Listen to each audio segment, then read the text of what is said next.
Everyone is very welcome to attend our smoke offering puja on this third of the 4 holy days today. Why on the third of the 4 holy days? If we do any good or bad deeds, will our merits or bad deeds increase 10 million times? There are causes and conditions that lead to such effects. If you want to understand the reason clearly, you can watch the 4 holy days for explanation available on the YouTube channel of our Dudjom Buddhist Association, International. Although today is not exactly the third of the 4 holy days, due to the annual calendar deviation, the energy is still covered within the range of 1 week before or 1 week after the first day. The merit will still increase by 10 million times. So, this week or next week, everyone should do more good deeds. You must try not to have any evil karma or thoughts in your mind. Why do we need to increase our merits? This is because our merits are not enough, and coupled with the karma of past lives, we will encounter many difficulties and obstacles in our lives. For example, we are having a pandemic now. It shows that we do not have enough merits, so the pandemic is not under control. And it is starting to break out again. Because of this, it is even more necessary to plant merits, because it shows that the merits we plant are not enough. So, we need to plant more merits. Smoke offering is one kind of merits that can be offered upward to Buddhas and Bodhisattvas and downward to sentient beings in the 6 realms. They should be planted more. We will also pass on the disaster-ending mantra shortly. You should recite it more often, hoping that this large-scale disaster caused by the entire community can be alleviated and even extinguished. We should recite the prayer to extinguish the plague more, which is available on our website. We should also recite the disaster-ending mantra more and do more smoke offerings. We hope that there will be more blessings from the dragons of the 8 divisions, Dharma protectors, and of course, from Buddhas and Bodhisattvas, enabling us to face and extinguish this disaster. Although we are currently teaching the Dharma and conducting Dharma events via live broadcast, we have started the smoke offering from 1:30 p.m. at the venue of our association. We have prepared the lamps for everyone, and the prayer and the obstruction removal tables. All are ready. You can see it in a moment. During the puja, we will help you make merit as usual. In addition, for those who have made smoke offering memorial tablets, at the end of the puja, someone will dedicate the merit to your name and your prayers will be read out. We ask our gurus, Buddhas, Bodhisattvas, Dakini, Devas, dragons of the 8 divisions, and all virtuous gods to protect us. So, I hope that our large amount of merit and everyone's concerted prayers can make the bad karma extinguished. Of course, this requires a lot of good karma to support, so we need to plant more merits. Before the puja formally starts, we will teach the Dharma first, because explaining, listening to, receiving and understanding the Dharma is also a kind of merit. That is why every time we must explain the Dharma first. Buddha Shakyamuni explained it very clearly in his case. A real case of Buddha Shakyamuni has been quoted since lecture 29. He made it very clear in the sutra that among the merits of body, speech and mind in our Dharma practice, the merit of mind is the greatest. In other words, some dharmas will be taught in each puja, so that everyone can understand the true Dharma on their mind. This is the greatest merit. That is, when you listen to the Dharma, concentrate your mind and try your best to use your mind to understand the deeper meaning, and you will also plant a great merit. In addition, today's merit can be increased by 10 million times, which can speed up your Dharma practice a lot. We now begin to teach the Dharma. Today we are giving the 31st lecture of the visualization practice of compassion and bodhicitta. The title is Faith is the Cornerstone of Successful Dharma Practice, and how it works with Diamond Sutra's oral pith instructions. We will still quote a case of Buddha Shakyamuni in conjunction with Diamond Sutra's oral pith instructions, so that we can achieve the goal of escaping from reincarnation, and even becoming a Buddha through the mind-cultivating procedure, in our daily lives. Even if your requirements are very low, and you just want to go to the Western land of extreme bliss, you still need these understandings and practices. Even if your requirements are very low, and you only wish to be reborn as human without going to hell. Even if you do not want to go to hell and want to be a human again, or hope to ascend to the 3 upper realms, or even to go to a Buddha's pure land, because a Buddha's pure land is also in the realm of heavens, right? Or if you want to escape reincarnation and go to the highest 5 levels of heaven or become a Buddha. In fact, there is a condition that you need to meet. In your Dharma practice, you must understand one thing which is really important to you. It has already been taught in the previous session. What is it? It is to know how to transform the mind into wisdom. It is to transform your mind that has been accumulating over countless lifetimes, mixed with good and evil, afflictions, obstacles, and ignorance, into wisdom. Because the mind is mixed with so many things, it is easily controlled by different pulling forces, making you enter hell.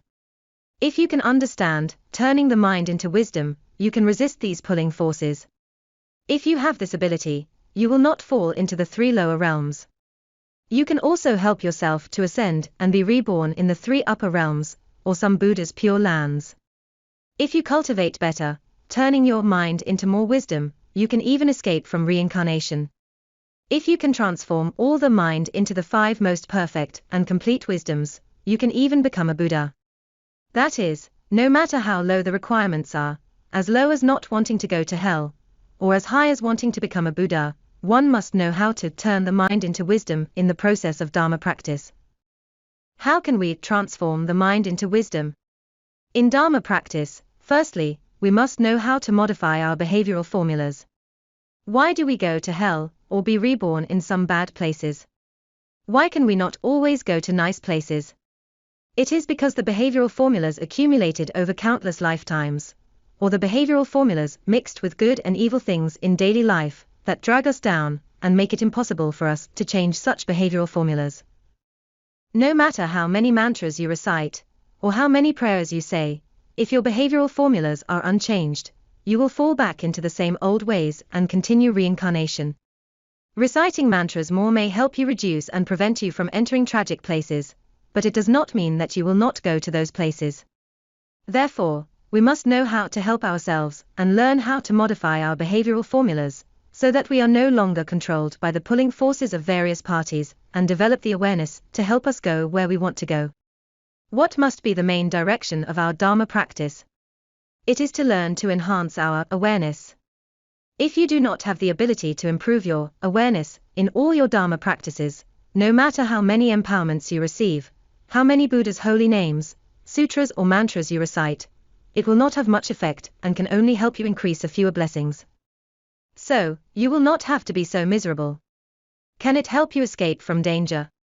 Can it help you quickly go to some really good places that you really want to go after you are out of danger? In fact, it all depends on the awareness. This shows that throughout the entire Dharma practice, if your guru, or the person who teaches you the Dharma practice, does not teach you how to develop the awareness, you will not be able to meet the requirements you want to achieve. How can the awareness be developed? First of all, we must train to develop the 5 kinds of wisdom. How can we develop the 5 kinds of wisdom? We have been explaining this method since the 21st lecture of the Compassion series. It was also taught in the previous 20 sessions, but not in depth, detailed and practical. It only started from the 21st lecture. But the previous contents are still very important. If you lack the previous foundation to learn the mind cultivating procedure, there will be shortcomings, and you will be easily shaken, and do not know how to apply it. So, you should start watching it from the first lecture. To develop the 5 wisdoms, we must know the mind cultivating procedure. If you do not work with the mind cultivating procedure, and think that you can develop the 5 wisdoms by doing what we do every day, I can tell you, you can only cultivate 5% or 6% this way. It is difficult to form or establish the 5 wisdoms to achieve good scores and percentages quickly. You must work with the mind cultivating procedure, and very thoroughly. If you can work with and develop the 5 wisdoms, you can naturally develop the awareness. The development of the awareness comes from the 5 wisdoms, and the 5 wisdoms come from the mind cultivating procedure. This is how they are developed. That is, we must learn how to apply the mind cultivating procedure in daily life, and then make it develop the 5 wisdoms. If the procedure goes wrong, it will not work. So, all the steps must be completed. Do not be lazy. If you do less of the mind cultivating procedure, you will find that wisdom cannot be developed, or it is developed very slowly and weakly. Also, even if the awareness is developed, why does the awareness appear for an instant and then disappear? This is not the case. If you want to preserve or retain this kind of awareness, so that it can appear and help you at any time in your daily life, you still need to train it to work with emptiness.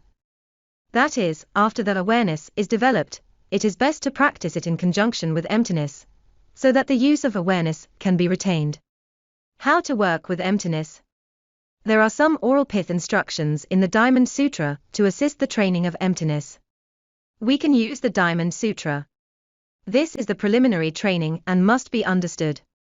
In the last session, we explained this chart, which explains the 52 levels, or steps that we need to go through in the practice of Mahayana, which are called the 5 paths and 10 levels. It turns out that we have to go through the 5 paths and 10 levels, 52 levels of practice, to achieve the desired goal. You can watch the classification of the Dharma practice, Essence of Emptiness, on our Dudjom Buddhist Association, International's YouTube channel, for detailed explanation. I want to use this chart to explain today. Where do we start from the beginning of the Dharma practice? As you see here, there is the level without doubts, 10 beliefs. We need to cultivate 10 kinds of beliefs. If these 10 kinds of beliefs are cultivated to 100%, we can enter the level without doubts. In other words, there will be no doubts and no wavering in faith to take the first step, so that you will win at the starting line. Practicing along these 52 steps will be very smooth, otherwise it will take a long time. How long will it take? To complete from the level without doubts to the 4 preliminary practices requires 1 Asamkhya Kalpa of practice. After completing the 4 preliminary practices, you can then start to practice from the first level to the 7th level, which will need a 2nd Asamkhya Kalpa. Then from the 8th level to the 10th level, before reaching the 10th and a half level, the attainment level of Bodhisattva Maitreya will take another Asamkhya Kalpa. It takes a total of 3 Asamkhya Kalpa before one can begin to enter the stage of becoming a Buddha. This will take at least 3 Asamkhya Kalpa. How long is an Asamkhya Kalpa? It is equal to 10 and 51 times of the time for the universe to go through shaping, living, destroying and emptying. How many years do you think it takes? It is too long to be able to calculate. If you accidentally fall into hell along the way, it will be delayed even longer. The 52 levels require 3 Asamkhya Kalpa. This is for people who rarely or never go to hell during the Dharma practice. It still takes such a long time. But do not forget that our esoteric Buddhism claims to be able to become a Buddha in the present lifetime, or in one's own body. Why can this be achieved? It also requires 52 levels of cultivation. How is it cultivated? It is different. The so-called slightest difference is 1,000 miles wrong. The exoteric Buddhists work hard on the causes and constantly plant causes, such as planting some virtuous causes hoping to get good results. The problem is that the law of causes and effects operating in the world today are very equal. For example, if you do good deeds and give others a bowl of rice, this will help you get a bowl of rice from someone in the future. Because there is a cause, there will be an effect, and you will get help from others. When you have no food to eat, there will be a bowl of rice to eat. But can this kind of good cause help you become a Buddha, escape from reincarnation, or be reborn in a Buddha's pure land? Or even help you avoid going to hell? Absolutely not possible. Why? Because it does not correspond correctly to the cause and effect. Cause and effect are very equal. If you sow melons, you will get melons. You will not sow melons and get beans. You will not get another thing. What to do? Because of this, it takes a long time to accumulate this cause, and finally, after many Asamkhya Kalpa, the compassion can be truly developed to the level of bodhicitta, or the awareness. After cultivating the awareness, you enter the threshold through the awareness. We have only entered the threshold and have not yet started. Only by slowly practicing for 3 great Asamkhya Kalpa can you achieve your goal. Even if you only want to go to the Buddha's pure land, you may have to practice for 1 or 2 Asamkhya Kalpa before you can go there. That is bad, yes. It is serious. How can one become a Buddha with the current body? Is it even possible to go to the Buddha's pure land in the present lifetime? This really depends on the starting point. When you first start the training, you already understand transforming the mind into wisdom. As said earlier, you need to know how to train to develop the 5 wisdoms. It means that the main direction of Dharma practice is to enhance the awareness. Think about it. Why do we need to improve our awareness? Why should our Dharma practice focus on training the awareness? Let's look at our ultimate goal: to become a Buddha, to have independent ability, not to continue reincarnation, to return to the Dharma realm, or to save sentient beings in the 3 realms as we please. With all the autonomy and great abilities. In this case, we need to reach the ultimate level, that is, the most complete state, and obtain the perfect enlightenment. The kind of awareness, without any deviation, is called the perfect enlightenment. It turns out that the ultimate result is to train our awareness. Needless to say, if the final result is to train that awareness, it means that when starting from the 10 beliefs, we must start training the awareness. Otherwise, how can we get through the journey from start to the end? If you do not train the awareness from the beginning, only recite mantras and the Buddha's holy names, without training the awareness, you will never be able to complete the 52 levels, because the first step has not been taken. In other words, it is never possible to go to the Buddha's pure land. If you think about it, it takes 3 greater Samkhya Kalpa, and you cannot fall into hell during this period. If you go to hell, it may cause a long delay. If you enter the uninterrupted hell, do not even think about it. It is impossible to get out. It is very hard to get out. This means that from the very beginning of cultivating the 10 beliefs, one must begin to train the 5 wisdoms and then develop the awareness. All Dharma practices should focus on the awareness, and only then can we formally enter the first step of the threshold. If you continue to cultivate the awareness in this way, you can quickly become a Buddha with the current body, or in the present lifetime, escape from reincarnation, or go to a Buddha's pure land. What does it rely on? It relies on cultivating the awareness from the very beginning. So, I can tell you, what does Buddha mean? It means awareness. The entire Buddhism means cultivating the awareness. If you have studied Buddhism for 50 years, 30 years, or 20 years, you still do not know what Buddhism is about, you do not know that it is about cultivating the awareness. You only consider Buddhism and the Dharma as listening to other people's Dharma teachings from time to time, chanting some Buddha's holy names, and reciting Buddhist sutras and the Heart Sutra. If this is the case, it can only be said that you have yet to be born. You cannot even be called a baby. You have not yet formed, while claiming yourself to be practicing the Dharma. It should be said that you are still hoping that you will slowly take shape, hoping that you will become a baby in the future. Only babies know how to practice the 10 beliefs. Now you are not even a baby. This means that the awareness must be cultivated, and the awareness must be cultivated starting from the 10 beliefs. The Sutra on Contemplation of Amitayus talks about how to be qualified to go to the Western land of extreme bliss. Why do I want to explain this paragraph today?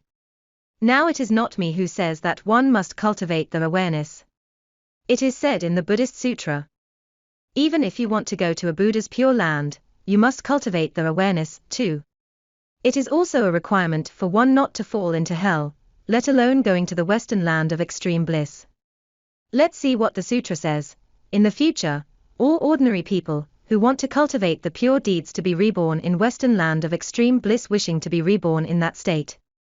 If you want to practice the Dharma to go to the Western land of extreme bliss, you must cultivate the 3 merits. There are 3 kinds of merits to be cultivated. The first one is to obey and serve your parents and attend to your teachers. Who is your most important teacher? There are many teachers, but the most important thing is in terms of supramundane. Who is the teacher for supramundane?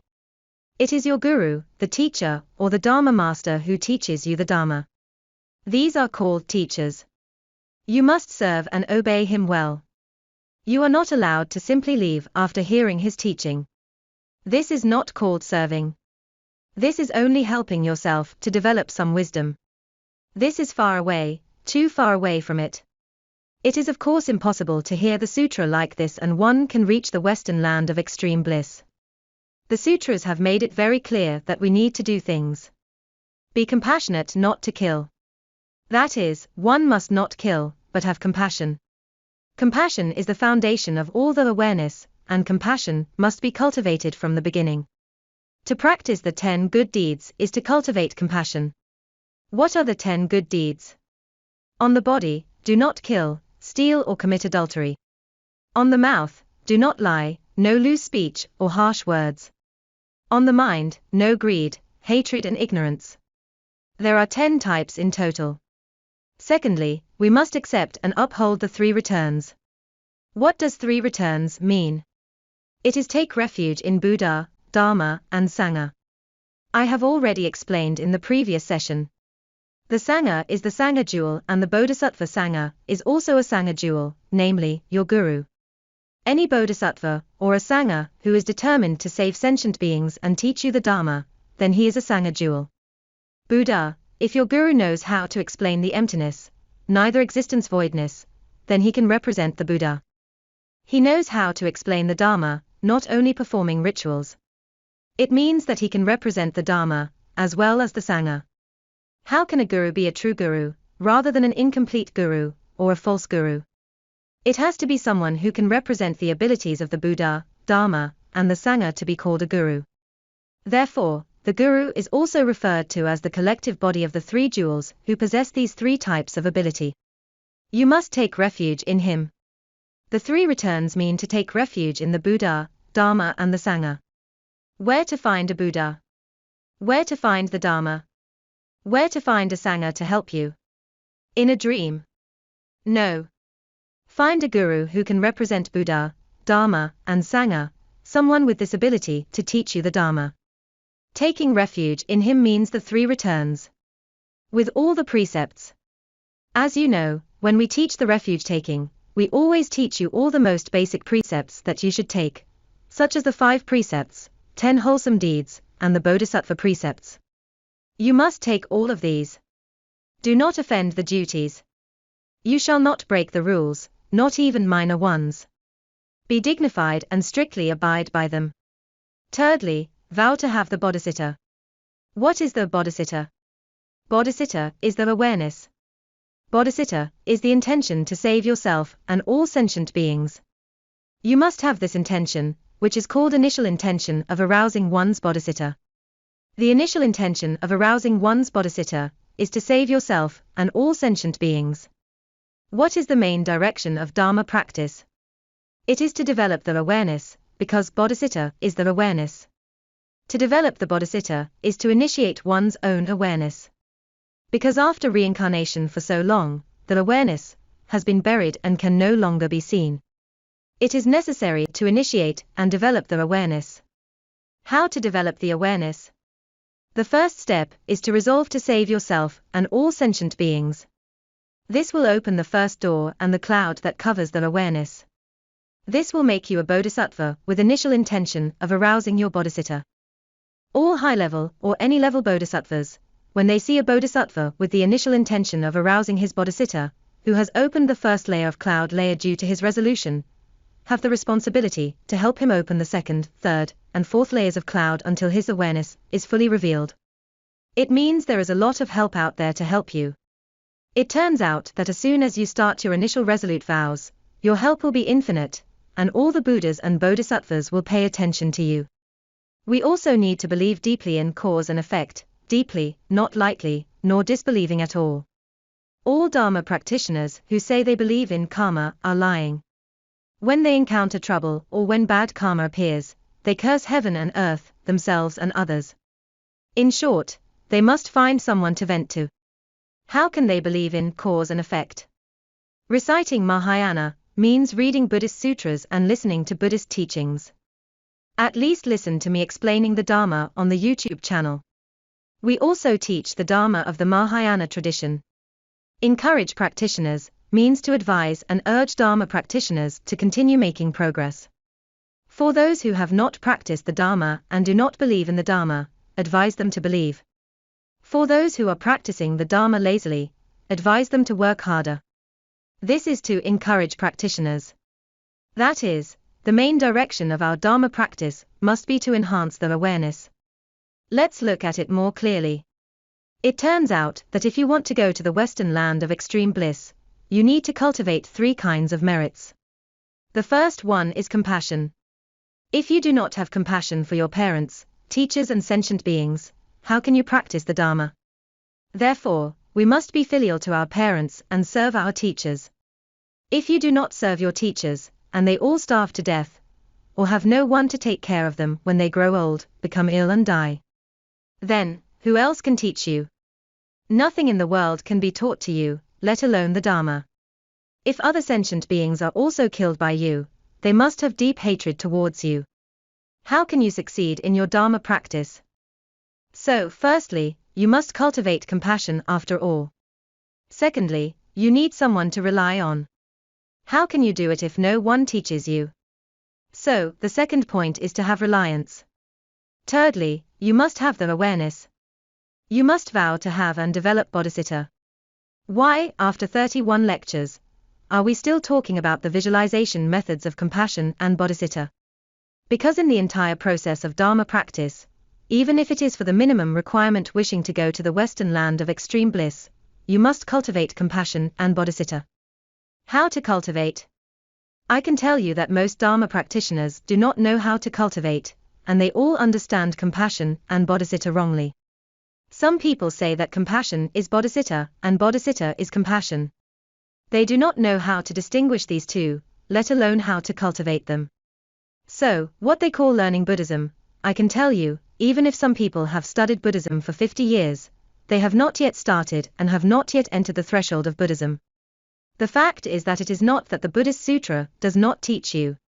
It has already told you at the beginning that you must cultivate these 3 things. The first is compassion, and the second is to have reliance. There must be someone to teach you. So, you take refuge in Buddha, Dharma, and Sangha like this, and find the wrong guru. No one can teach you, you do not try to find someone to teach you, or you cannot find a qualified person to teach you. You are wasting your time. It means that you are not practicing the Dharma. You have not practiced the Dharma correctly and may have the opposite effect. The third is to cultivate the awareness. If you do not cultivate the awareness in all your Dharma practice, you have not yet started. Many people claim to believe deeply in cause and effect. Let's see if this is true. In fact, many people do not believe in cause and effect. Whenever greed, hatred, and ignorance arise due to certain things, and one does not know that this is the result of karma planted in the past life, and he will suffer the retribution, he becomes very angry. When someone slaps him, his face turns red with anger and almost has a heart attack. When he feels that he has been greatly insulted and humiliated, it means that he does not believe in cause and effect. His behavioral formulas do not connect with the 2 words, cause and effect. Some people believe in cause and effect lightly. Some people who learn the Dharma know and admit that there is cause and effect, but when things come, their greed, hatred and ignorance arise. When someone is slapped, he keeps being angry and almost has a heart attack before being able to walk out. Pause and think. Could it be cause and effect? Could he be returned the slap, which he did to others before? Only at this time he is connected to the cause and effect. This is called believing in cause and effect lightly. Therefore, if you say that you have been studying Buddhism for a long time, or have been my disciples for a long time, you must ask yourself, when you are hit by some bad karma, do you analyze it calmly at the first time? Or do you act as if you deeply believe in cause and effect and connect it with your behavioral formulas? This depends on whether you firmly believe in cause and effect. If one cannot put cause and effect into his behavioral formulas to resolve all emotions, greed, hatred, and ignorance, in fact, he cannot be said to believe in cause and effect deeply. By looking at your own emotional reactions, you will know whether you believe in cause and effect lightly, disbelieve, or believe in cause and effect deeply. Therefore, when we, as Dharma practitioners, encounter bad karma, we must remember why we encounter these bad karmas for no reason. Needless to ask, it is of course caused by the bad karma from your virtuous, evil karmic portfolio, that is, the cause planted before which now produces retributions. It will not show right in front of you without a reason, right? The first thing to do is to find a solution. How to solve it? Very calm, be calm, and equal. What is the wisdom of equality? I feel very equal. Yes, that is correct. What I planted before has a cause and a result. So, now I am having this retribution. The goal now should be to focus on how to solve it. Use wisdom. How to generate the 5 kinds of wisdom, and use the awareness to observe my emotions to solve it, right? Now we need to solve problems, not create them. Many people create problems instead. After being slapped, you must scold the other person in return. This is to increase the evil cause. Then slap him twice and add more evil causes. This will create more problems, create more evil causes, and break more precepts. If you do not hit or curse anyone, but your whole body is shaking with anger, this is called believing in cause and effect lightly. What is believing in cause and effect deeply? The awareness emerges immediately, knowing that the retribution has come and understanding that some evil causes in the virtuous, evil karmic portfolio are to be retributed. It would be great if the grave karma could be retributed lightly. After paying it off, you will know, without asking, that it will be easier to go to the Western land of extreme bliss in the future. Of course, it will be easier to get there once the debt is paid off and the burden is alleviated. Therefore, if you focus on seeking solutions without involving any emotions, it means that you firmly believe in cause and effect, have entered the threshold, passed the test, and have done well in Dharma practice. It is because you are applying the awareness to your Dharma practice. If emotions are controlled by, or trapped by greed, hatred and ignorance, what does this mean? It shows that you disbelieve in cause and effect, or believe in cause and effect lightly. It depends on your level of greed, hatred and ignorance. So, remember, it can only be called believing in cause and effect deeply if you do not involve emotions of greed, hatred and ignorance when seeking resolutions. Those who are emotionally trapped by greed, hatred and ignorance, but have thought about how to solve the problem believe in cause and effect lightly. If you have a deep belief in cause and effect, the awareness will be developed. This is called believing in cause and effect deeply. 3 things like these are called pure karma. Buddha Shakyamuni states in the sutra that being able to do these 3 things is called pure karma, which is a very clean virtuous karma. This pure karma can help you to develop the awareness. The Buddha advised Vaidhi, who is Vaidhi. She was the mother of King Ajatashatru. We often mention King Ajatashatru in some cases. He locked up his mother and did not allow her to save her husband, that is, he did not allow her to save his father. So, Vaidhi was disheartened. Since she took refuge in the Buddha, she asked the Buddha to explain the Dharma to her. She was afraid that she would not succeed in practicing the Dharma because it was too difficult. She had to cultivate precepts, meditational concentration, and wisdom diligently, and also extinguish greed, hatred and ignorance. She feared that she was unable to do it. There were too many worries. Are there any easy ways to help me go to some good places after death? Buddha Shakyamuni then spoke of the Sutra of the Meditation on the Buddha of Infinite Life for her, and taught her to cultivate these 3 things to do it. This is what he said to her, and what he said to you. How to get to a good place. One needs these 3 things. But you say, that is not the case. Some people teach that you only need to recite Namo Amitabha Buddha. There is no need to do so many things. In short, one only need to concentrate on reciting Namo Amitabha Buddha. This is not possible. Some people say that the same sutra mentions that it is possible. The first half and the second half of this sutra are very different. Do you believe that the Buddha's explanations will be so incoherent? How can it be with the wisdom of a Buddha? I can tell you that based on my personal Dharma practice, and having read so many Buddhist sutras, I can confirm that this part is correct. Do not ask me about the second part. But when it comes to 9 levels of rebirth, whether it will be at the last level, which is the lowest, which does not require such high requirements. It seems that if you commit a serious crime and recite 10 lines of Namo Amitabha, you can still go to the Western land of extreme bliss. I am not sure whether this part is correct. But if you insist to argue that this is correct, I can only tell you that I do not know how long one will be trapped in the lotus. This is the same as going into a cave to practice the Dharma, or for retreat, and you may be trapped for countless billions of years before you can come out. In fact, there is no difference.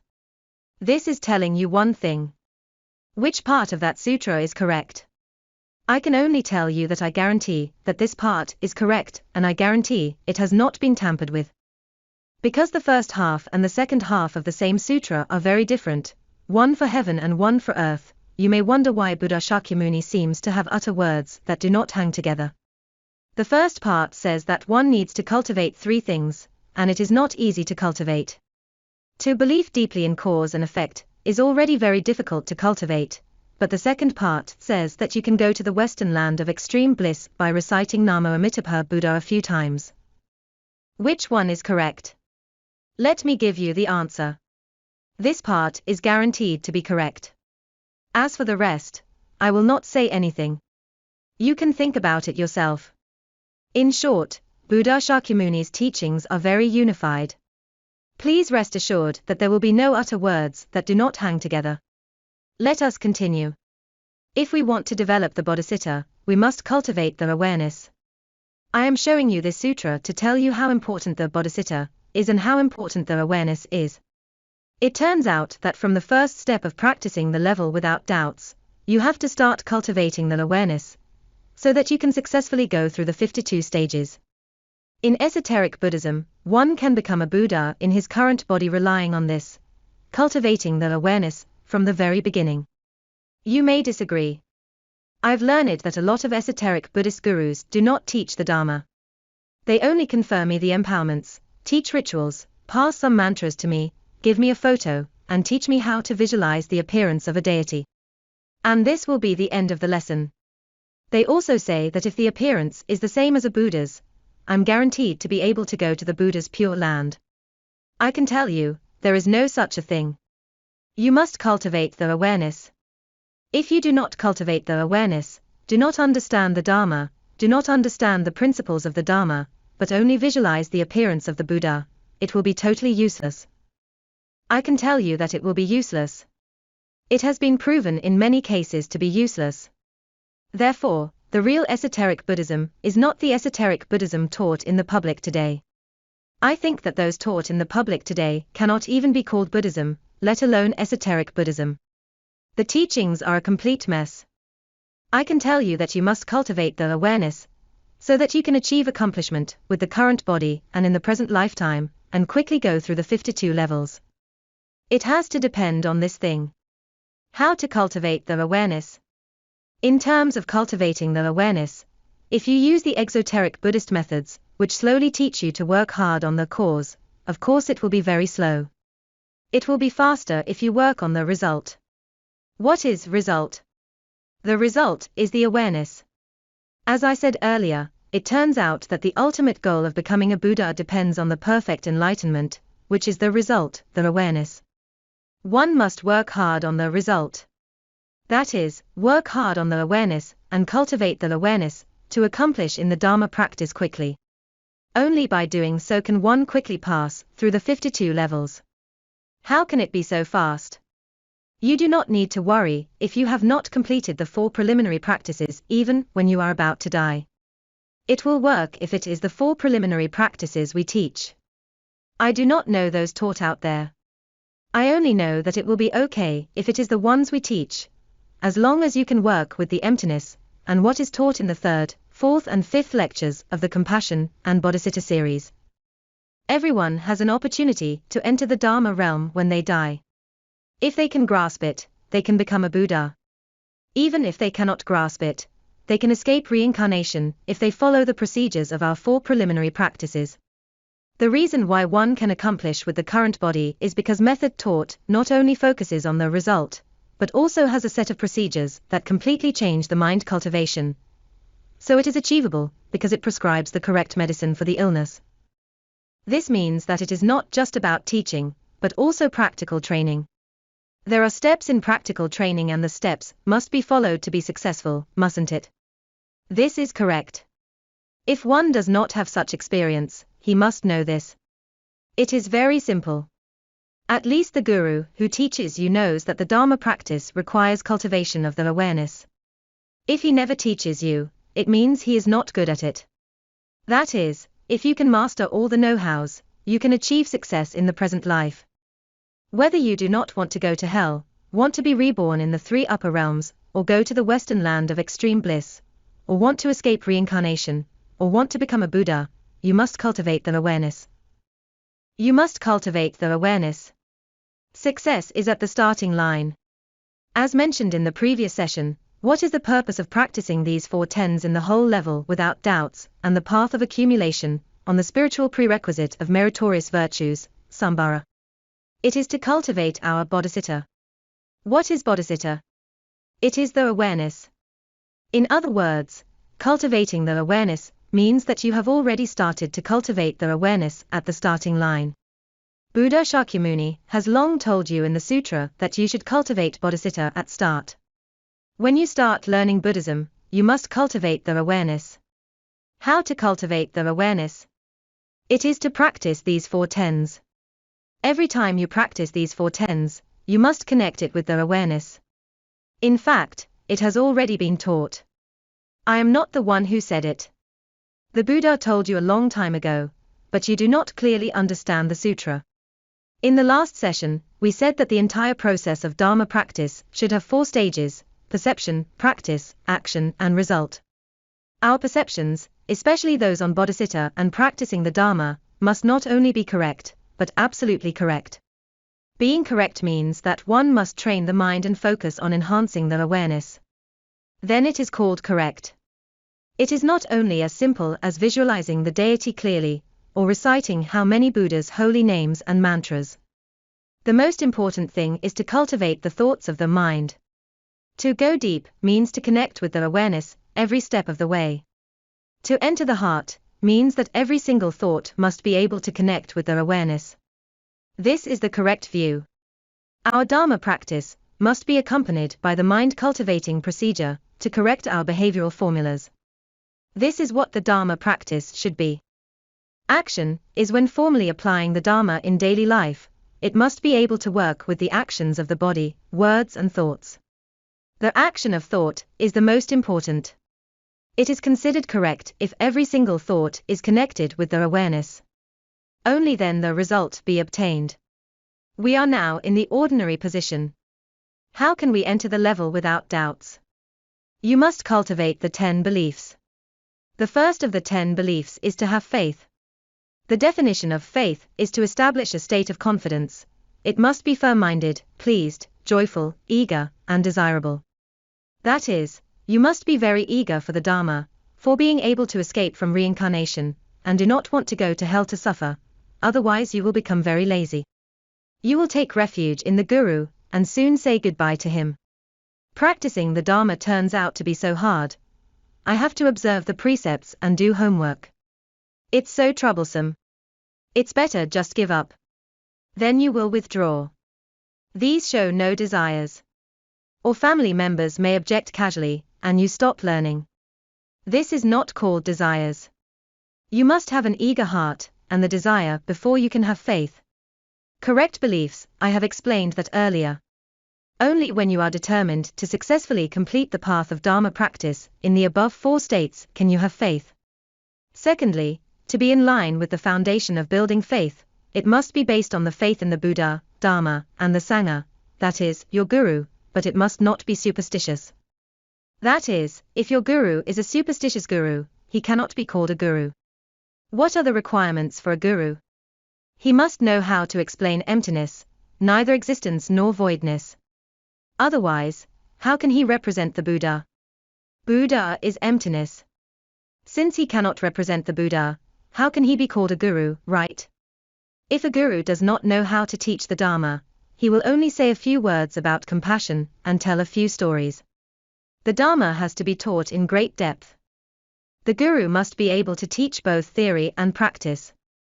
If he can only explain the theory, but not practice, how to practice the mind-cultivating procedure, how to modify the behavioral formulas with the first thought and the second thought, if he does not know what the first thought, the second thought and third thought should be, it means that he knows nothing about the practical training. How can he represent the Dharma? If he claims to be a Sangha, I have no doubt about that. If he has vowed to have bodhicitta, he can be called a Bodhisattva Sangha. But if he cannot represent the Dharma, he is not a guru. A guru needs to be the collective body of the three jewels. One needs to have all three to be called a guru. Thirdly, the degree of faith is required to be a deep belief without any doubt. A deep belief without any doubt means to have deep faith in a guru who meets the definition of Buddha, Dharma, and Sangha in terms of perceptions. Practice means that if you do not quite believe in this guru, you have to modify your behavior until you can deeply believe him. In short, if you do not believe him deeply, you have to modify your behavioral formulas to the point where you firmly believe in your guru. This is called practice. This is the practice of faith. What I said earlier was the perception of faith. Now let's talk about the practice of faith. What is an action of faith? You have deep belief towards your guru in every single thought without any doubt. Such behavior is considered 100 points. If you have such an action, but only 50 points, it is not enough. You are not yet qualified. You must have at least 80 points. I do not ask for 100 points, but do not get too low of a score, understand? This is called the perception, practice, and action of faith. If you ask me, on the first of the 10 beliefs, faith, how to measure whether the score is enough and whether one is qualified. Has he finished practicing it? Can he practice the 10 levels? There are 4 10s in total. The first of the 10 beliefs is faith. After faith is completed, there are other 9 more beliefs.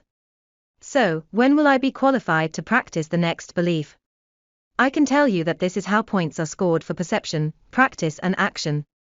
You can calculate them yourself.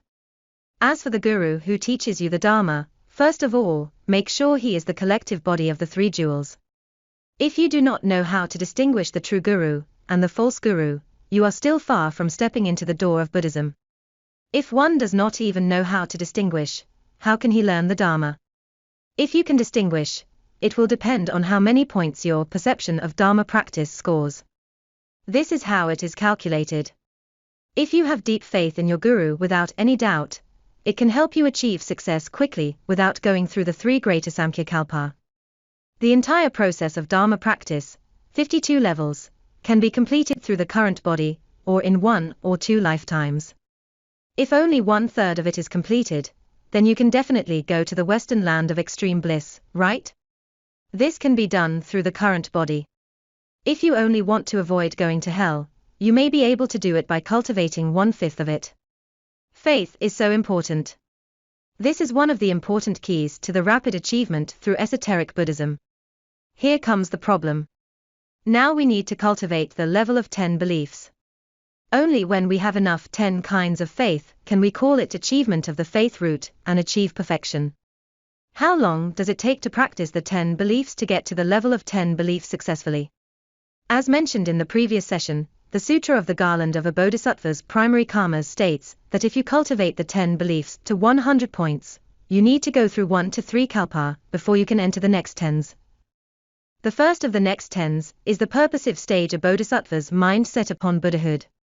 1 kalpa is equal to 4.32 billion years. From the level without doubts to completing the cultivation of 10 beliefs, it takes 1 to 3 kalpa to practice before reaching the next 10 levels. The first level of the 10 levels is the level of setting one's mind upon Buddhahood, called a bodhisattva, who sets his mind upon Buddhahood. How long does it take to become a bodhisattva who sets his mind upon Buddhahood? It takes 1 to 3 kalpa. Does it need to take that long? It needs to take this long due to not knowing that the Dharma practice has to be lined with their awareness. There is an explanation for this. It is because the faith is not firm. The Humane King Sutra states that walking the right path for 10,000 kalpa slowly accumulates good deeds. However, because of the uncertainties moving back and forth like light feathers, drifting in the wind, things are uncertain. So, it needs such a long time to practice the Dharma. One would need to go through 100,000 kalpa. Treatise on the Awakening of Faith in the Mahayana states that after spending 10,000 kalpa of cultivating these 10 beliefs, one can achieve success. This is even more incredible, saying that it would take 10,000 kalpa. But Master, you say that through esoteric Buddhism one can become a Buddha in the current body. It is quicker than others to cultivate the 10 beliefs. How to practice it? As taught earlier, you need to connect with the awareness to practice it. There are perception, practice, action, and result in 4 categories. How to complete perception, practice, and action to score 100 points. It has been taught earlier. You can calculate it yourself. First of all, in terms of perception, if you misunderstand the 10 beliefs, only the 10 beliefs, you may have to spend 10,000 kalpa to practice. Secondly, will it take less time by having an empowerment? Of course not. Definitely not. If any guru tells you this, he is deceiving you, and it goes against what the sutras say. He is only talking to himself. It is also not possible to establish the 10 beliefs without connecting with their awareness in Dharma practice. It is also not okay to implement the 10 beliefs without taking the awareness as the key factor in your actions.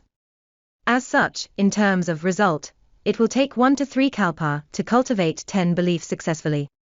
This is because there is no connection with their awareness. If there is, it would not take so long, and it would be accomplished in the present lifetime.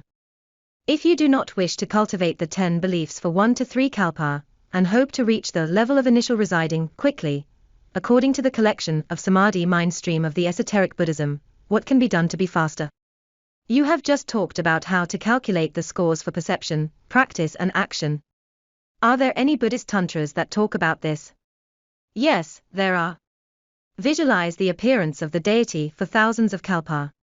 As you know, esoteric Buddhist practice is mainly based on visualization. That is, it is the cultivation in the aspect of mind. Why? Buddha Shakyamuni has in his case emphasized that the mind is the most important. Body and mouth are of much lesser importance. Therefore, the esoteric Buddhist practice works on the mind and teaches how to visualize the deity. I have told you that if you only visualize the deity, you will not be able to achieve the goal for a long time. What evidence is there? This esoteric tantra tells you this: if you only visualize the deity, you will need thousands of kalpa, which is a long time. It is better to visualize the guru with one thought and the merit will be greater. It is better to visualize your guru with just one thought. First of all, to be called a guru, one has to be the collective body of the 3 jewels, representing Buddha, Dharma and Sangha. Missing one of them cannot be called a guru. The specifications and definitions of the guru mentioned here should be standardized. The merit is greater in this way. How incredible! No wonder the esoteric Buddhism can be faster. Why? This will be explained later. Therefore, please ask the deity for blessings.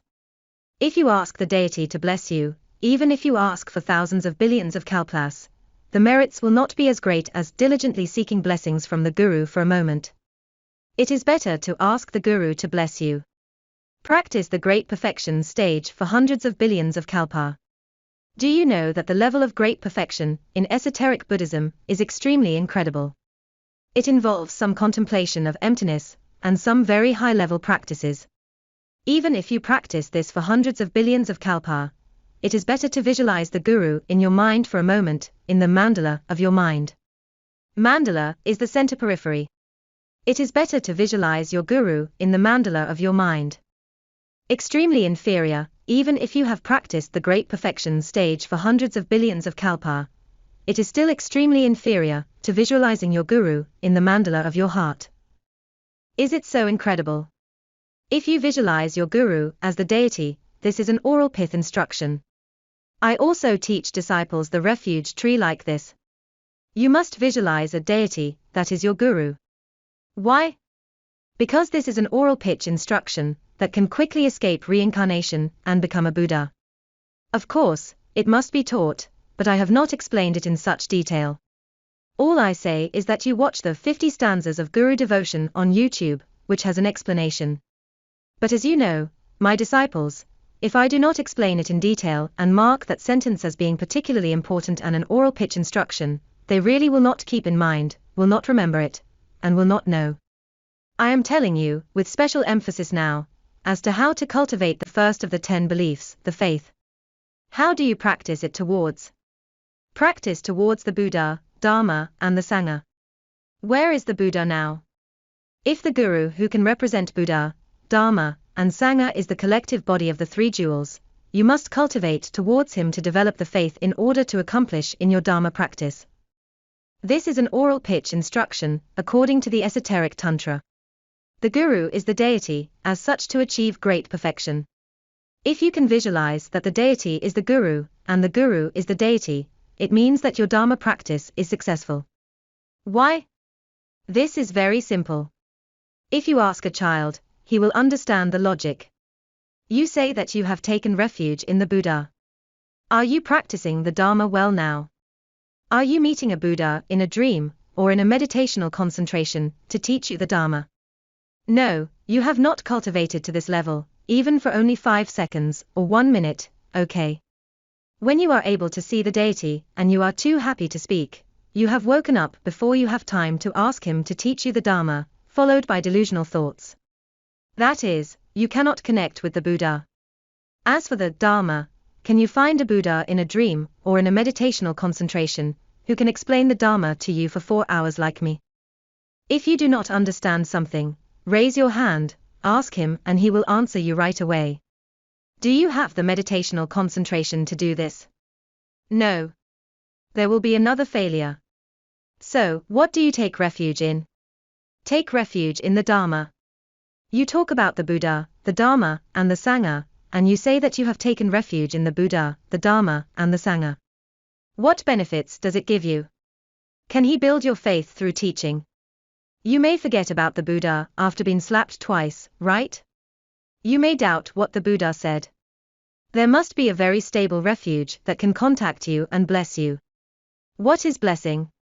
Those who can give you something that you can hold on to are called blessings. Adding some things to you, that is, knowing how to directly answer your questions, explaining the Dharma to you, teaching you how to practice, and knowing how to teach emptiness, neither existence nor voidness. That is, he can represent the Buddha.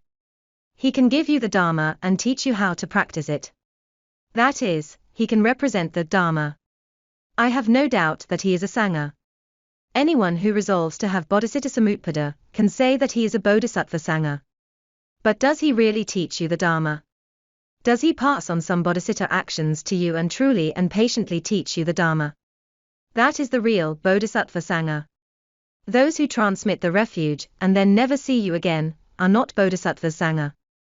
Have they vowed to help you? They must have to be called Bodhisattva Sangha. If you can come across such a person who can give you so many things, you do not need to enter Samadhi, be in a dream, have 10,000 dreams, but cannot see a shadow of the Guru, or the Buddha. Then, you have to start over again in the next life to practice the Dharma. That is why one has to spend 3 greater Samkhya Kalpa. You really have to spend 3 greater Samkhya Kalpa to dream about meeting the Buddha and the Dharma. Only then will you have the opportunity to cultivate the Buddha, the Dharma, and the Sangha. This is just an opportunity to learn to practice the Dharma, not actually practicing the Dharma. In this way, you have to add a few zeros after the 3 greater Samkhya Kalpa. It will be 3,000 or tens of millions of a Samkhya Kalpa. This explains one thing, a logic even children would understand. You should also understand. Why seek help from those ethereal and unconnected Buddhas? Now that you can connect with your Guru, why not ask your Guru? What do you ask the Guru for? Ask him to teach you the practice of the awareness, and teach you to develop the awareness. Why is it so important to develop the awareness? Because only in this way can we get to the Western land of extreme bliss, avoid going to hell, become a Buddha, and escape from reincarnation. Can it be done just by asking the Guru? Yes, if it is a true Guru and a Guru who meets the standards. He can really do it. Why not ask him for help? After asking, why don't you practice it? This is the reason why one has to cultivate, for 3 greater Samkhya Kalpa, so long. It is because he fails to live up to his expectations. If we do not develop the awareness, we are not living up to our expectations. It is like a mother teaching her son, but he does not live up to her expectations. The awareness has never been developed. He does not know what is good and what is bad. As this esoteric tantra states, do you know what you are asking for? The deity is also passed down to you by your guru, who teaches you how to visualize. You cannot connect with the deity, so you rely on the deity to project images for you to see, all of which are from your guru. Since the guru is the source of everything, why not ask for his blessings, to help you complete the Dharma practice, but instead ask for some deity that you cannot see in a meditational state, or in dreams, and the Sangha who cannot teach you the Dharma? Is this behavior inferior to a child? These are simple, obvious logics. Collection of Samadhi mind stream makes it very clear that the proportions and comparisons are far too great. Seeking the current guru, and only visualizing him in one thought, will have greater merit than visualizing a deity by tens of thousands of times. Not tens of millions of times, but thousands of kalpa. How huge is the number in multiples? These are the oral pith instructions for practicing esoteric Buddhism. But do not misunderstand them. And the guru must be qualified. Next, let's talk about the refuge tree. I often teach my disciples that when visualizing the refuge tree, they should visualize that the deity in the middle is your guru. I have taught this, but I do not know whether they have listened or not. Those who obey will get the oral pith instructions and achieve success quickly. Those who do not obey will think that the deity is the deity and the guru is the guru. The guru is just a human being who sneezes often and sprains his feet when walking. How can this be possible? It should be the deity. If you think this way, you have to practice it for 3 greater Samkhya Kalpa before you may have a chance to succeed. This is because one must always work on the mind. But if you want to achieve through the current body and in the present lifetime, please listen to the esoteric tantra, what the collection of Samadhi mind stream says, to practice the refuge tree in this way. Do you know that the refuge tree has 360 degrees? If you can get there, you will definitely be able to escape reincarnation. If you practice it well, you can become a Buddha. You can go to any Buddha's pure land, because it is 360 degrees. You see it clearly. If we visualize that the deity is the guru, and the guru is the deity, then all our undertakings can be completed. This is an oral pith instruction, also the one for rapid accomplishment. So, Bodhisattva Asvaghosawas was very nervous, because he had experienced not believing in his guru, and scolding him. Later, he realized that the guru was indeed the treasure. After reading all the Buddhist literature, he realized that he was wrong. In order to help future generations not to make the same mistakes, he wrote the 50 stanzas of Guru devotion. Where do the 50 stanzas of Guru devotion come from? It was compiled by him after reading all the Buddhist sutras and summarizing all the content about the guru. He hoped that all those who learn to practice the Dharma in the future would study the 50 stanzas of Guru devotion, so that they will never make mistakes. When cultivating the 10 beliefs, if one can get full marks on the first of the 10 beliefs, faith, he will win at the starting line, and can quickly become a Buddha, or reach a Buddha's pure land. If you do not understand the first step of the 10 beliefs and the 50 stanzas of Guru devotion, I can tell you that things will be bad, and you will not be able to make it in 3 greater Samkhya Kalpa. The 50 stanzas of Guru devotion have taught everything one needs to do in terms of perception, practice and action. The first of the 10 beliefs, faith, is explained in the most detail. How to have deep faith in a guru who meets the definition of Buddha, Dharma and Sangha. It is all explained in the 50 stanzas of Guru devotion. You can read it yourself. There are 8 videos of teaching on our YouTube channel. You can watch them. Guru Rinpoche once instructed, what is the most basic reason for esoteric Buddhists to become a Buddha quickly? At the time, Guru Padmambhava passed on an oral pith instruction to his disciple, the mother Buddha Yihachujya, the guru, the Buddha, and the deity should be contemplated into one. This is the wonderful siddhi. Siddhi means attainment. And wonderful siddhis mean significant attainments. This is a remarkable achievement. I am teaching you now. Do not think that this oral pith instruction is very simple. You can understand it at a glance. I know it. You are wrong. Would you know it if we did not tell you? If you did not read Guru Rinpoche's teachings, would you know it? Of course not. You will know after Guru Rinpoche has said it to you. Because it is so simple to visualize the Guru as the deity. Some people have been frightened to say that this is not allowed. The Guru is only a human being, and the Buddha is not a human being. Buddha Shakyamuni was also a human being. Why say that a Buddha cannot be a human being? Buddha can be a manifestation of any sentient being. Therefore, the Guru is both the Buddha and the deity. The three should be contemplated into one. The three must be visualized as one, otherwise there will be no success in cultivation. To transform the physical body into the Dharma nature, and integrate everything into one. If one cannot visualize such an important thing, it is impossible for him to become a Buddha. Therefore, this is an oral pith instruction for significant accomplishment. Guru Padmanabhava solemnly passed it on to Khandro Yeshe Tsogyal, the founder of Tibetan Buddhism.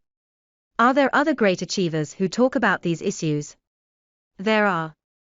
The great Gotsangpa Gonpo Dorje said, "Request the merit of the Guru." What merit does your Guru have? You can think about it. If you cannot understand it, you can say that she is very talkative. She is able to teach the Dharma for 4 hours continuously unafraid of hurting her lungs. These are all her merits. You can think what merits the Guru has. The mind of a disciple becomes one with the mind of the Guru. If you can think of the Guru's merits, your mind will merge with his. He also said to request the merit of the Guru, if you can achieve being closely attached to each other. With whom are you closely attached with? It is you and your Guru who are closely attached to each other. You can then quickly obtain the uncommon understanding. What is an uncommon understanding? It refers to a sudden improvement in understanding, to a very high level, a sudden improvement in understanding. I can tell you that I have experienced this kind of understanding. It is incredible. I cannot describe how amazing it is. Many people say that after listening to my Dharma teachings, many of them could not understand the Dharma after learning Buddhism for decades. They are all in pieces and not coherent. This piece blocks that piece, and they cannot figure it out. They have many questions and problems. Only on cause and effect, they have many questions. But it is amazing that when they listen to me teaching the Dharma, it is very different. When they listen to me teaching the Dharma, they can understand it very clearly. They can understand it, very coherent. All is coherent. Why is it so? This is because the person teaching it has understood it and then tries to understand the areas you cannot understand and explain to you as clearly as possible, so that you can understand it thoroughly. If someone tries to explain it to you, but he himself has not yet understood it, he will never be able to explain it to you. This is the reason why even after decades of studying Buddhism, one cannot understand it. But why can you understand it by listening to my teaching? It is because I understand it. Why do I understand it? Uncommon means being different from others. This kind of understanding is very special. The uncommon understanding must be at the highest level of the awareness, to be called uncommon understanding. This means that your understanding suddenly improves. I have this kind of experience, the speed of improvement being very fast. It does not take a second. I have no idea how, but it has improved. It appears. That level is so high that I do not know why I can understand everything. In short, I can understand everything. It is what quickly achieve the uncommon understanding means. The understanding suddenly improves to the point where you can understand everything. Then if you have compassion, you will want to teach this kind of understanding to people. Just like now, I am teaching the Dharma through countless lectures, which are uploaded onto the YouTube. I hope that I am able to impart this understanding to you, so that you can also quickly understand it. Because you may not be able to suddenly improve your understanding, to suddenly understand everything like me, I can teach you my understanding, and you can surpass the 3 greater Samkhya-kalpa, without having to practice the Dharma for so long. Even if the understanding cannot be improved suddenly, it can be improved very quickly by listening to my teaching. It also means an understanding at a high speed. Maybe after listening to 1 or 2 lectures of my teaching, you are able to understand something that you have not understood for decades, which is also a high-speed understanding. The above is my explanation of what uncommon understanding means. If we can request the merits of the Guru and achieve a close attachment, we will be able to achieve the uncommon understanding. A kind of understanding will arise in the mind and the awareness will develop. And everything can be understood. No one teaches us. We can suddenly understand everything. I do not know why, but I understood everything. No one taught me. I suddenly understood. I do not know why I suddenly understood everything. No one taught me, and I did not listen to any teaching, any relevant teaching. I did not get taught by anyone, but I understood it completely. It was so strange. These are the awarenesses that give rise to pure wisdom, which is very peaceful and conforms to all the precepts. The two obstacles are quickly eliminated. What are the two obstacles? The two obstacles that prevent you from obtaining the two qualities of merit and wisdom, that is, the obstacles of afflictions and the obstacles of knowledge. Some people are troubled by even the smallest things. The obstacle of knowledge means that some people know, but misunderstand things, or are blocked by those things they know. Some people do not have the knowledge at all. These are all called the obstacles of knowledge. None of the above has that kind of understanding, the thorough understanding without anything that hinders you. It is so incredible. Both obstacles can be broken through. What is the reason? Because your awareness has been developed. This kind of awareness is something you have originally, but there are a lot of fogs covering your awareness. When you vow to have bodhicitta, the first layer is revealed.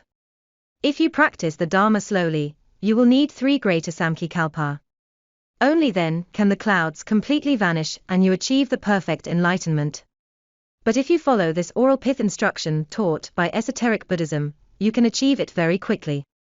But you cannot do this to a certain guru at will. If he is not a real guru, or a guru who has not met the requirements, or does not meet the standards of a guru, it is not allowed. It does not matter how closely attached you are to him. Therefore, it must be a guru who understands it thoroughly. If you are closely attached to him, you will have a thorough understanding when he does. If you are closely attached to those who do not have a thorough understanding, you will not have a thorough understanding like him. Is this logic easy to understand? The two obstacles are like this. The corresponding success rate of practicing the Dharma corresponds to the degree of confidence you have in your guru. Why should you cultivate the faith in your guru? Because he is the collective body of Buddha, Dharma and Sangha. I am now taking refuge in the Buddha, Dharma and Sangha, relying on Buddha, Dharma and Sangha to help me. He must be someone who can represent Buddha, Dharma and Sangha. The degree of my faith in him is the degree of my gains from practicing the Dharma. They are equal to each other. The Abhisika Sutra states that one must treat your teacher as the Buddha, the world-honored one. You must treat your guru as a Buddha. Why? Because he can give you everything you cannot get from other people or places. So, treat him like a Buddha. If you think he is like an ordinary person who sneezes and can walk backwards, this is not a problem. We are talking about whether the guru has the awareness, not whether his body function is like that of a top 10 Iron Man who can fly. Learning Buddhism is not about learning some ordinary worldly supernatural powers, such as being able to fly, or having very efficacious ears that can hear things thousands of miles away. I am not talking about these. I am talking about his awareness. What are we cultivating? The awareness, not supernatural powers. It is to cultivate the awareness. Your guru teaches you how to develop the awareness.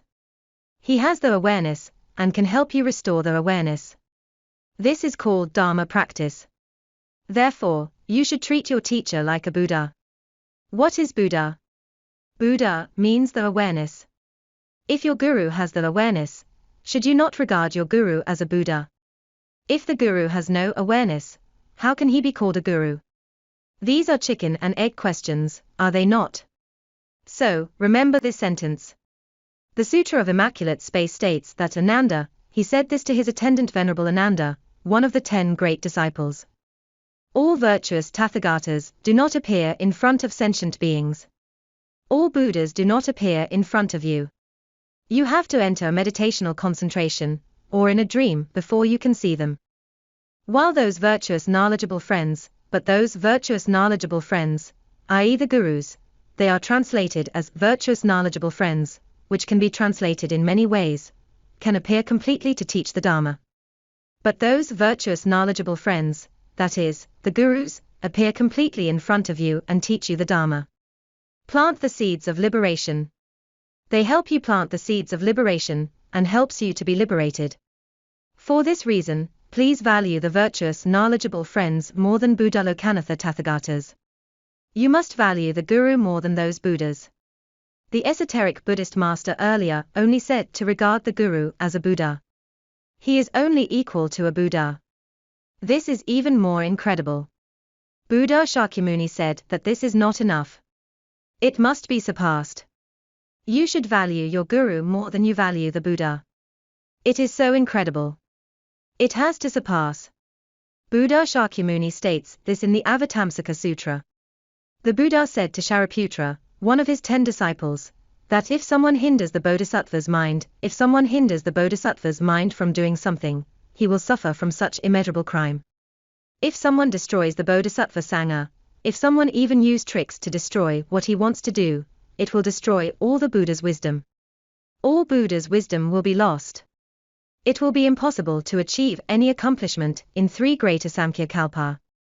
Therefore Shariputra, if someone breaks the precepts, and does not believe in this Guru,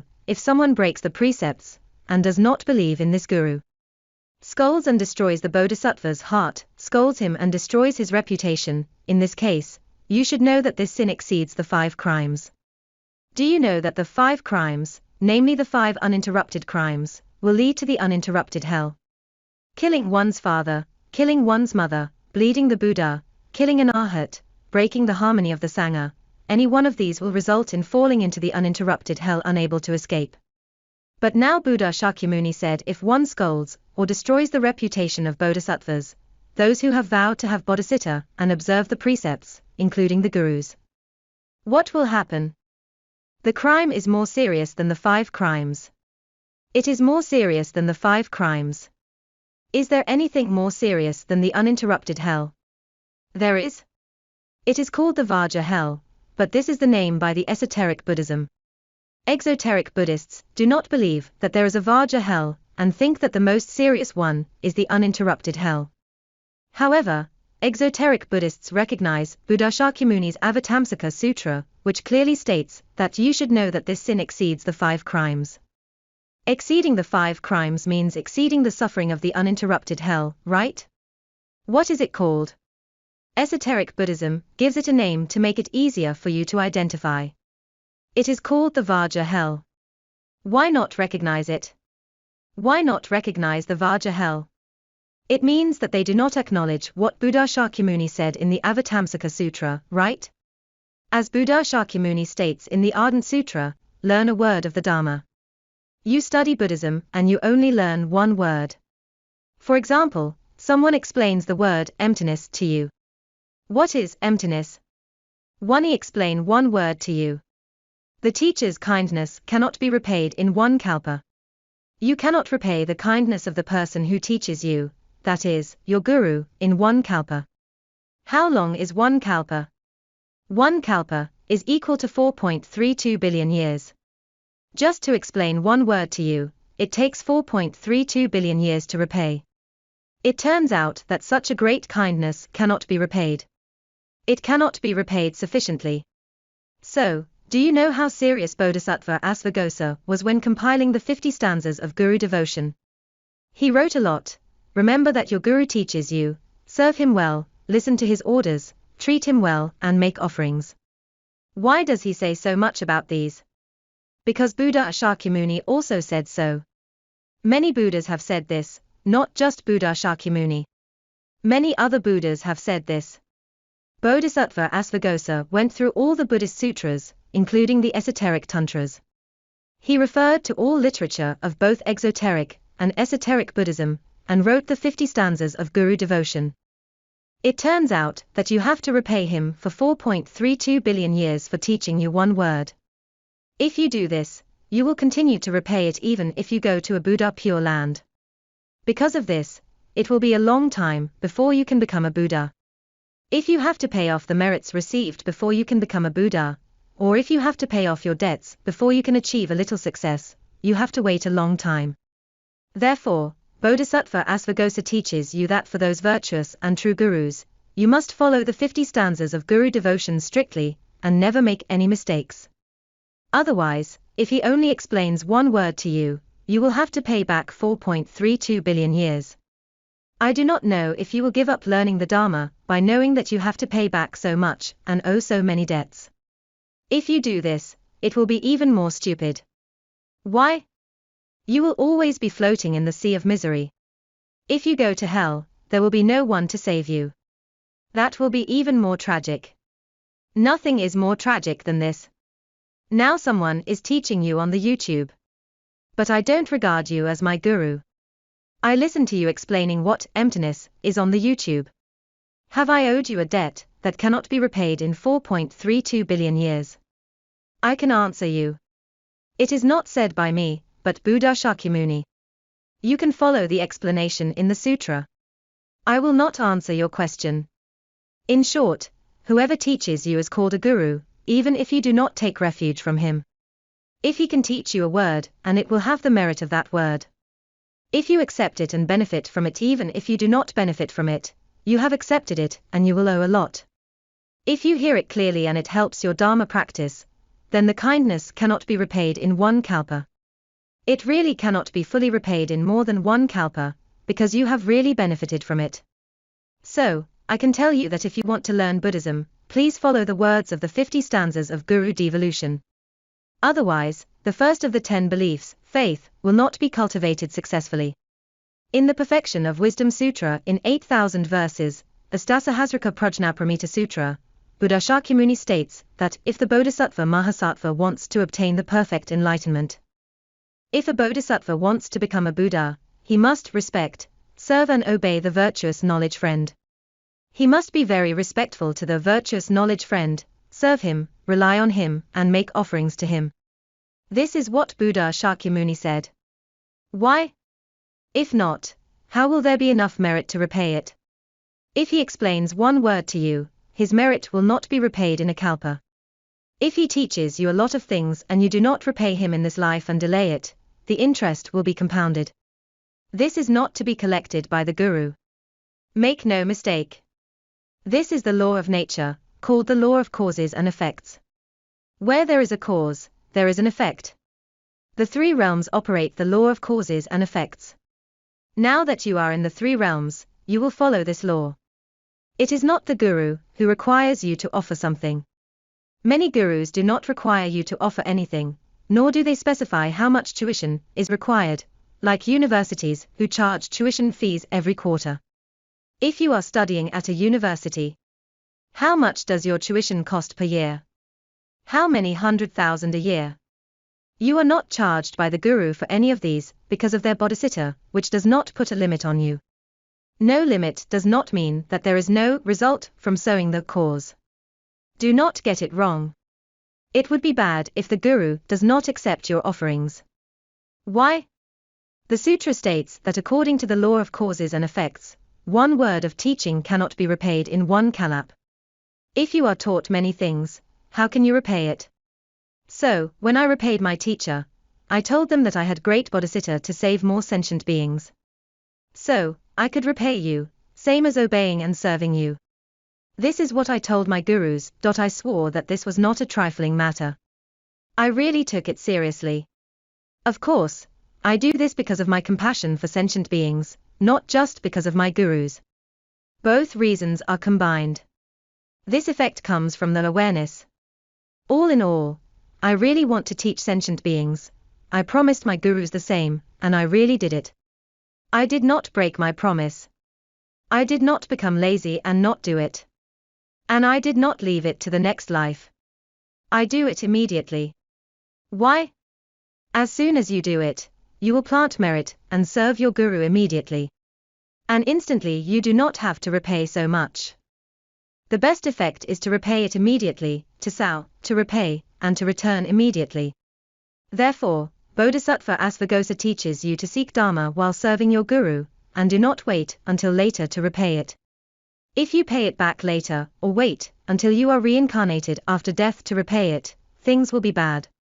How many lives will it take to pay it back? Is having too much debt holding you back? It is not that the guru wants to accept your offerings, the cause and effect itself drags on like this. The cause and effect is like this. It is not the guru who wants you to be like this, do you understand? This needs to be clarified. Let's read on. The Prajnaparamita Sutra on the 8 emptiness states that hindering the guru, this kind of sin cannot be eliminated by repentance via the 4 powers. Why can it not be eliminated by repentance with the 4 powers? Take a look at the Prajnaparamita Sutra on the 8 emptiness, which states that if you hinder your guru, this sin cannot be eliminated by repentance with the 4 powers. Gulu means the guru. The 4 powers are the power of regret, the power of remedy, the power of repurification, and the power of reliance. For detailed explanation, you can watch Repentance 1 and Repentance 2, available on our YouTube channel. Think about it. Among the 4 powers, there is one called the power of reliance. It is to rely on the blessing derived from your guru to help you clear your karmic obstacles. Think clearly. If you hinder your guru, how will you use repentance to ask your guru to bless you? You do not believe in him and want to hinder him, right? No matter how much you repent, you cannot successfully repent it because one of the 4 powers is missing. So, you cannot repent it with the 4 powers. What does regarding the guru as a Buddha mean? It means seeing the guru's awareness as high as that of a Buddha. This is called regarding the guru as a Buddha. What does it mean to regard your guru as a Buddha? You should regard what the guru teaches you now as what the Buddha would teach you. The guru's awareness is the same as the Buddha's awareness. He can teach you how to develop the awareness, which is very important. Let's look at the 10 beliefs. The 10 beliefs are faith. Having deep faith in a guru who meets the definition of Buddha, Dharma, and Sangha will achieve the complete cultivation of faith, the first of the 10 beliefs. But here comes the problem. Now there is a problem. In the past, many Dharma practitioners, whether they were exoteric or esoteric, experienced some unpleasant cases. Especially there have been more cases for those who practice the esoteric Buddhism. People were often deceived by gurus for money or sex, etc. What should we do? Why does this happen so often in esoteric Buddhism? Because esoteric Buddhism particularly emphasizes the need to obey and follow all instructions of the guru. The exoteric Buddhism does not emphasize it so much, but the esoteric Buddhism does. Why? Because it is an oral pith instruction. Of course, it must be emphasized. But the problem is that many people are not real gurus and cannot represent Buddha, Dharma, and Sangha. They do not have the merit or ability to represent them, but claim that they are gurus. They have a glib tongue, and some people believe them. So, these so-called gurus will use, I explain one word to you, and you owe me a repayment that can't be done in 1 kalpa. Please support me with this amount of money, please would you serve me like this, and could you do this and could you do that, etc. Many such problems will arise. These result in the greed, hatred and ignorance in some people using this oral pith instruction to do a few things. We call it making a living. The Dharma practitioners, as disciples of these so-called gurus or masters, are asked to do certain unreasonable things. What should you do if you come across such a guru? Now I will teach you what to do. If you are asked do something that is not in line with the Dharma, something that is not in line with the precepts, something that is not in line with morality, all of these or one of them, as a disciple if you do not comply, or you do not follow the instructions of these gurus or masters, does this count as a violation of the precepts? Do these disciples break the precepts? Secondly, will this affect the success of their Dharma practice? Thirdly, will they even go to hell? Some precepts stipulate that disobeying the instructions of the guru will fall into hell. So, will you go to hell? Let me explain it to you now.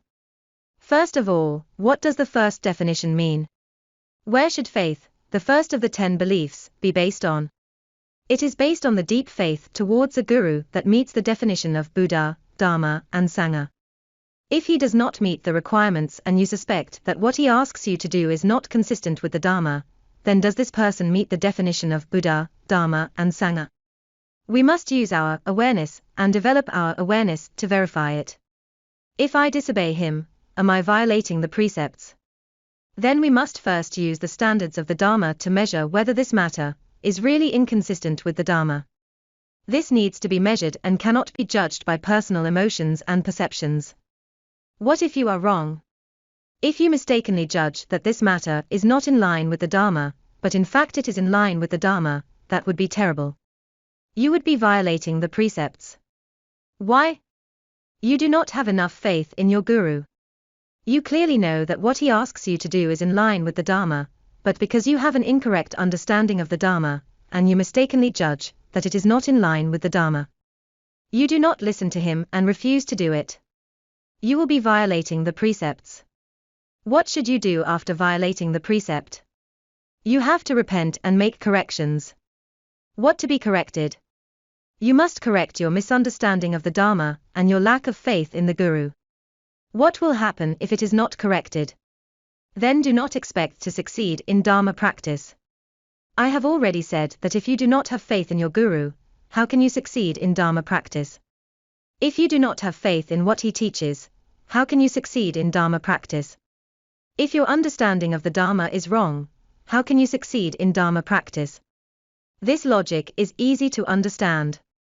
When you have violated the precept, of course you must repent. Otherwise, you will have a lot of bad karma that will drag you down. So, you must do this. The second mistake is to mistakenly judge that these things are in line with the Dharma, but in fact they are not in line with the Dharma. Is this considered a violation of the precepts?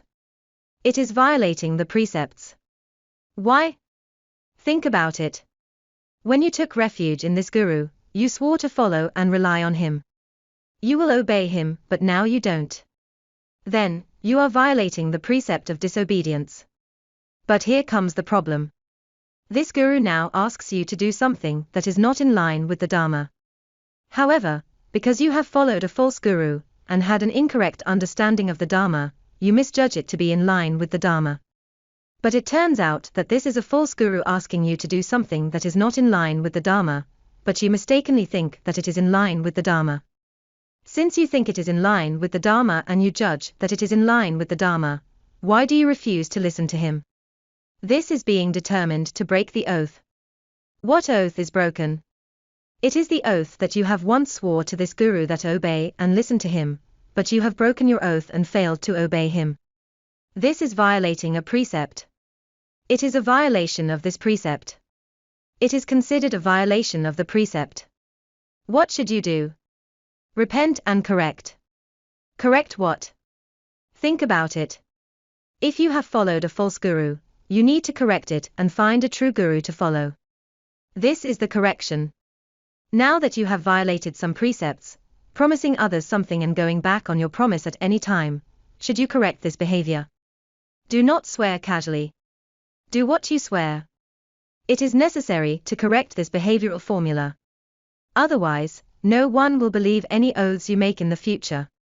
That is, if you fail to abide by the oaths you make in front of Buddhas and Bodhisattvas, you will not be able to succeed in your Dharma practice. There are many implications in this. You would also have a misunderstanding about the Dharma and claim it to be in line with the Dharma while it is not.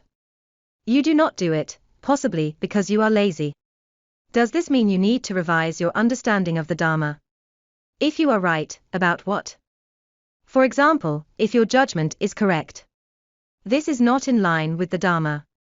If I do not do it as per the Guru's request, this is not a violation of the precepts. This is not a violation of the precepts.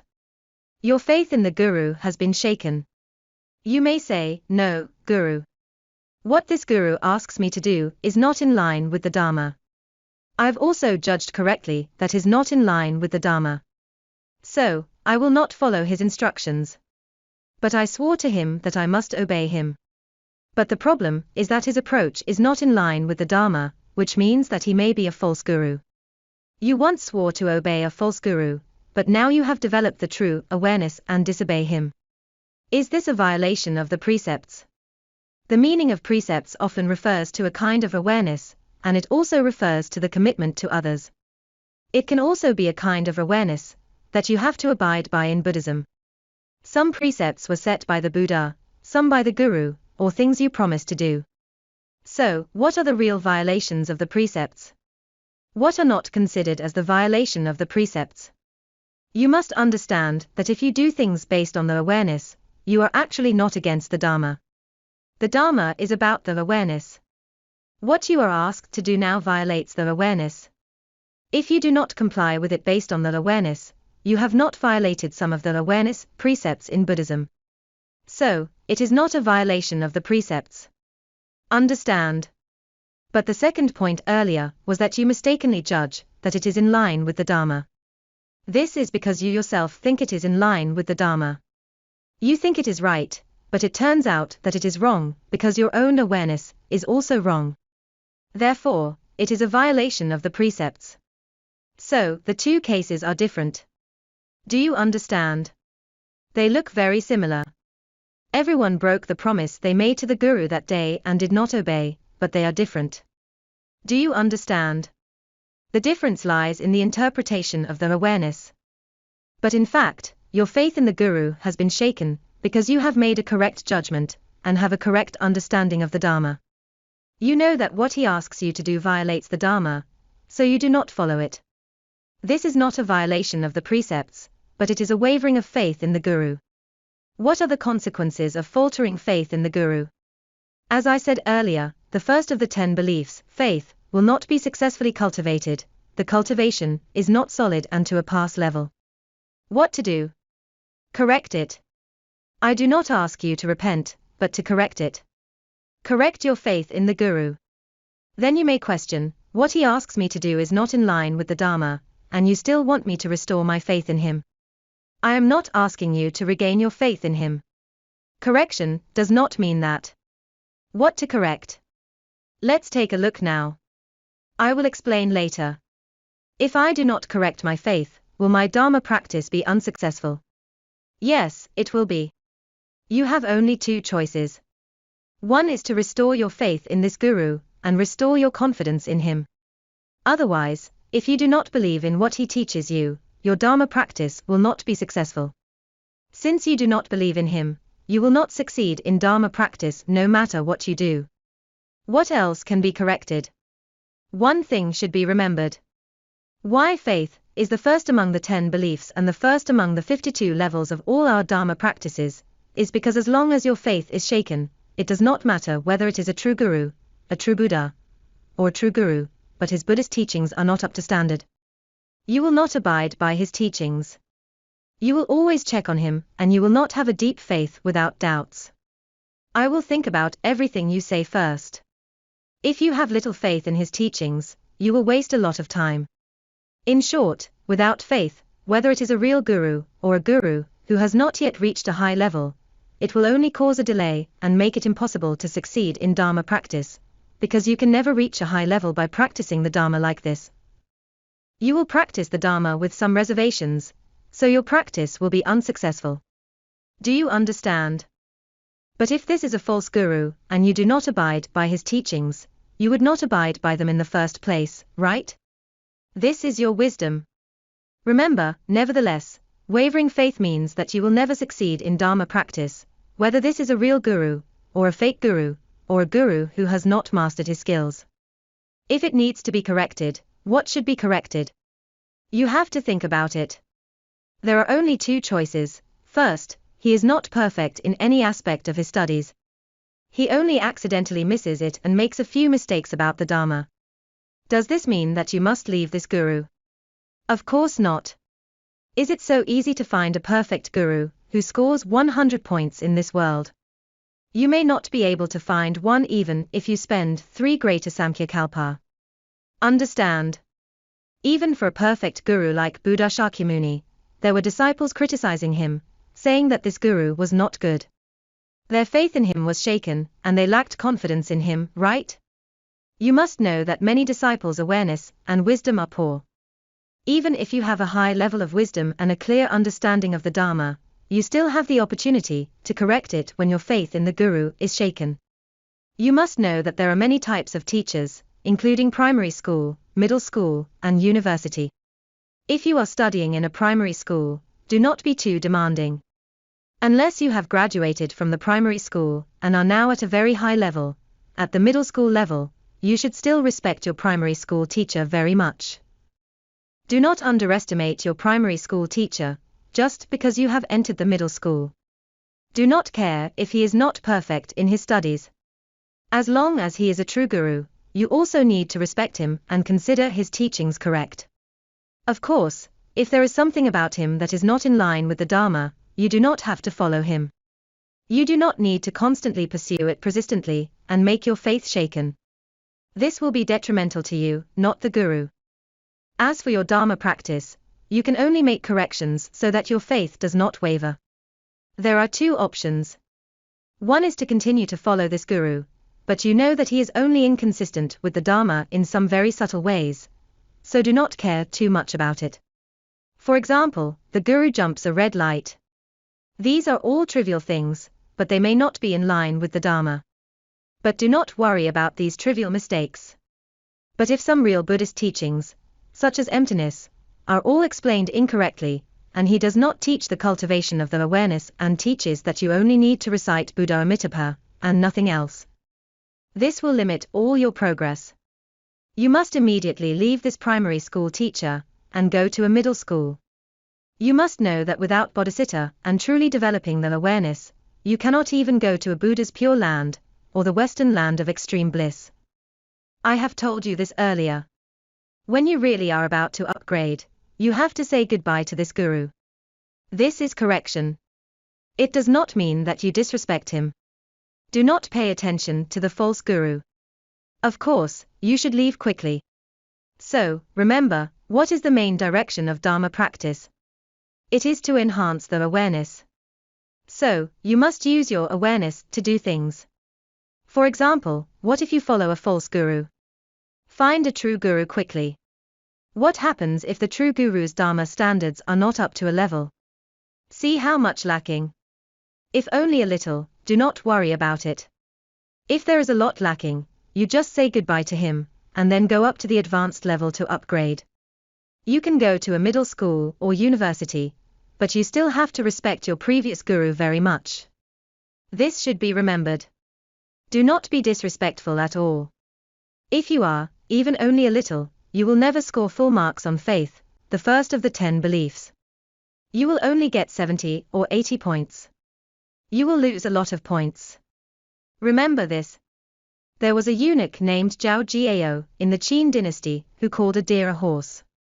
Why he called a deer a horse was due to his own pride and desire for power, and he wanted to demonstrate and show off his power to others.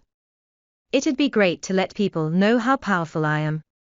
Even though I am a eunuch, I am not as knowledgeable as you and I have never been a high official, it doesn't matter. You still have to listen to me now. I point at a deer and say it's a horse, and you must say it's a horse. What a grand secretariat. What a senior official.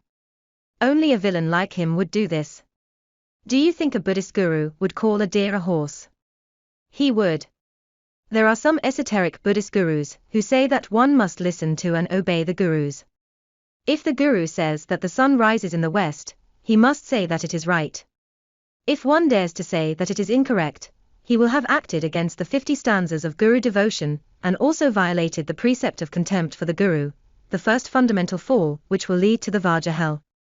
If he insists on saying that the sun rises in the east and not in the west, it is the same as insulting the guru. He may be driven away by the guru, and will not be able to learn the Dharma in the future.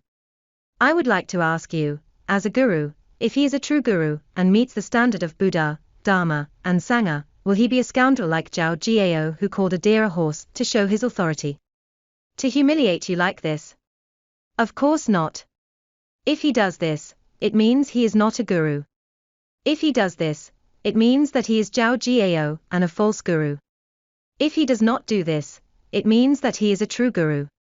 Someone wanted me to answer this question. Many gurus, 9 out of 10, say that if the guru says that the sun rises from the west, you must say yes. Master, if you say that you are a true guru, do you agree with the 9.9 out of 10 gurus who all agree? I have already answered you. This is a chicken and egg question. Which came first, the chicken or the egg? You say this is a guru, a true guru, and the true guru also says the same thing on the internet, written in black and white. Some gurus, virtuous gurus, say that the sun rises from the west, and disciples must say yes. These are foolish loyalty and foolish filial piety. What are foolish loyalty and foolish filial piety? It means that there is no awareness. Now you are asked to cultivate the awareness, but there is no awareness at all. Scientists all over the world have proven that the sun rises from the east. Another country, another world, another universe may rise from the west, but this guru is talking about the earth. The current ability can only be used on the earth. On the earth, the sun does rise from the east. What reason is there to tell you that on the earth, the sun rises from the west? This is equivalent to the absence of the awareness. If this guru forces you to answer this question, and says that I am now a guru, and there is a condition for deciding whether to accept you as a disciple, I would like to ask you now. Does the sun rise in the east or in the west?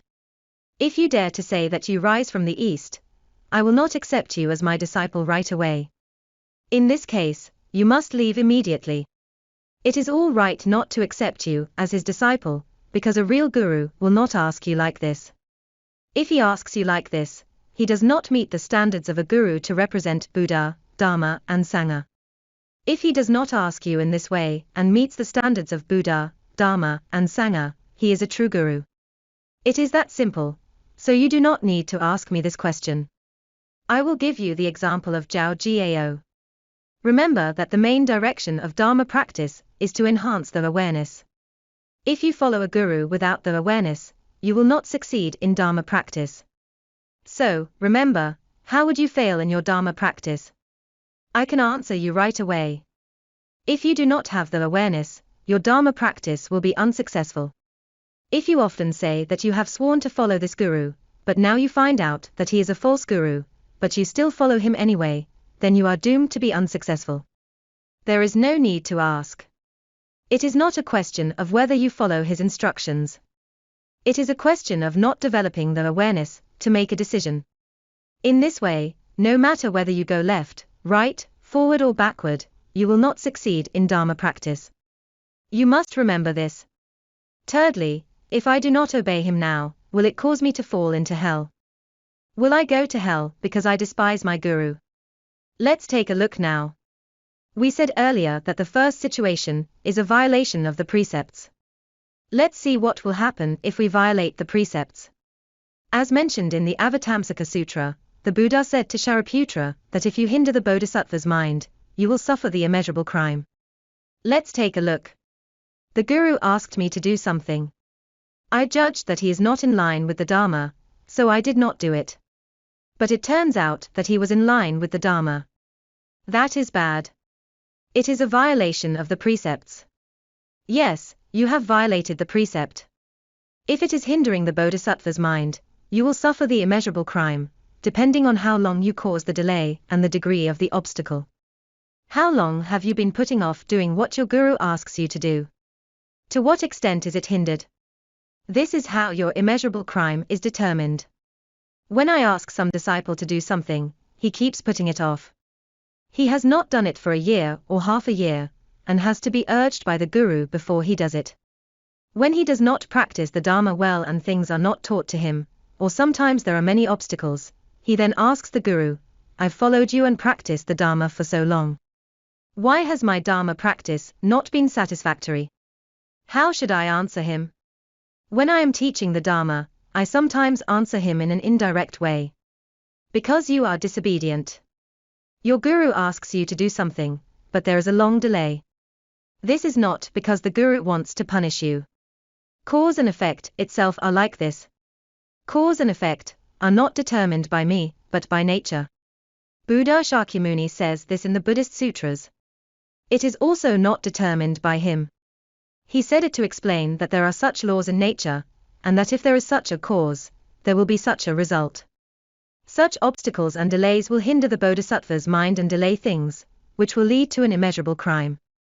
The immeasurable crime will make your Dharma practice unsuccessful and inadequate. If you still ask your guru why you are not practicing the Dharma well in this way, you are asking something unnecessarily.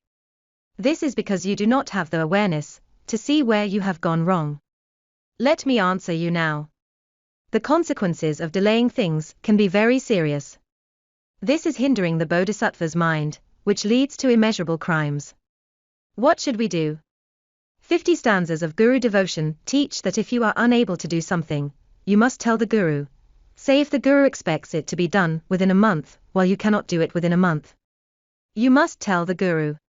If you have been busy recently and have no time to do it, you must give your reason tactfully and ask the Guru if he could allow to change it to 2 months.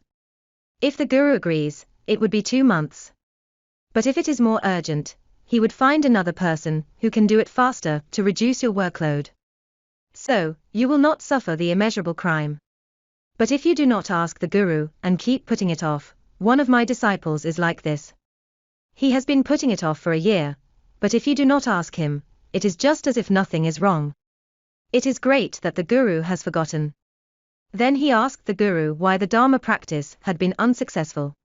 There were many obstacles, either this or that disease. Do not ask me about this.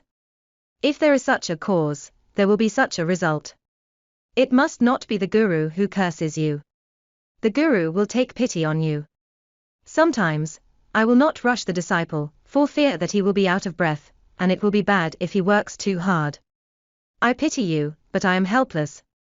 There is such a cause and there is such a result, so remember it. If you destroy the bodhisattva mind, you will destroy all Buddha wisdom, which will be terrible. You will never be able to practice the Dharma successfully. You do not need to ask the Guru, just ask yourself. If you hinder the bodhisattva's mind, it will be the same as hindering your own Dharma practice, which will definitely cause infinite obstacles to your own Dharma practice.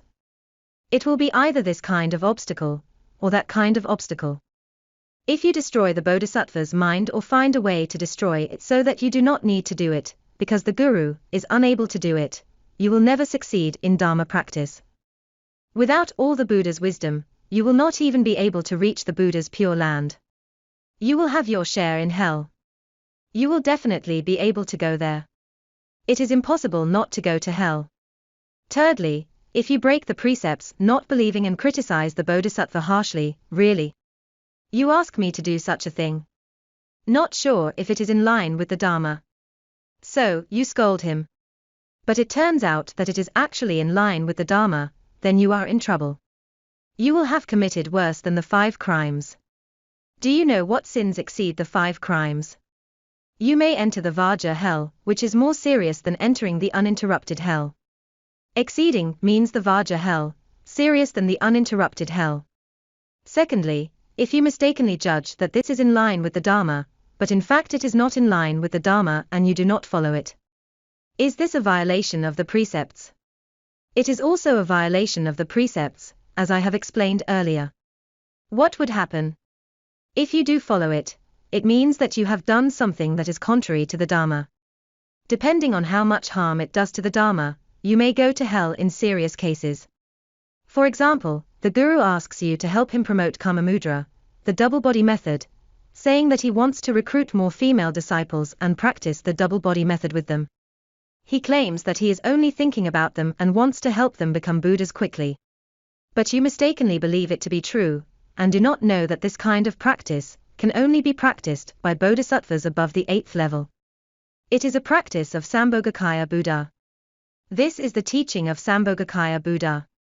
We are now in the 3 realms, relatively lower level realms. In the lower level areas of the 3 realms, this method cannot be practiced. It is not for us, lower level beings in the 3 realms, to practice. In short, if you help your Guru to promote this practice, even indirectly for example, it is against the precepts. For example, this Guru often tells his disciples that his great perfection is incredible, and also deceive his disciples into practicing the double body method. You think that his practice of great perfection is amazing, so you go around to promote him. My Guru is truly incredible. You are not promoting the double body method, but you keep saying that this guru is very powerful, making people believe in him. This also leads some people to fall into the trap of lust and violate the 5 precepts and 10 wholesome deeds. This will cause great damage to the Dharma and the entire Buddhism. These people will go to the uninterrupted hell. If you follow and do what your guru asks you to do, and you mistakenly think that it is in line with the Dharma, but it is actually not in line with the Dharma, you will go to hell if you do such a thing. You asked earlier whether you would go to hell, and I have given my answer. Yes, you would go to hell.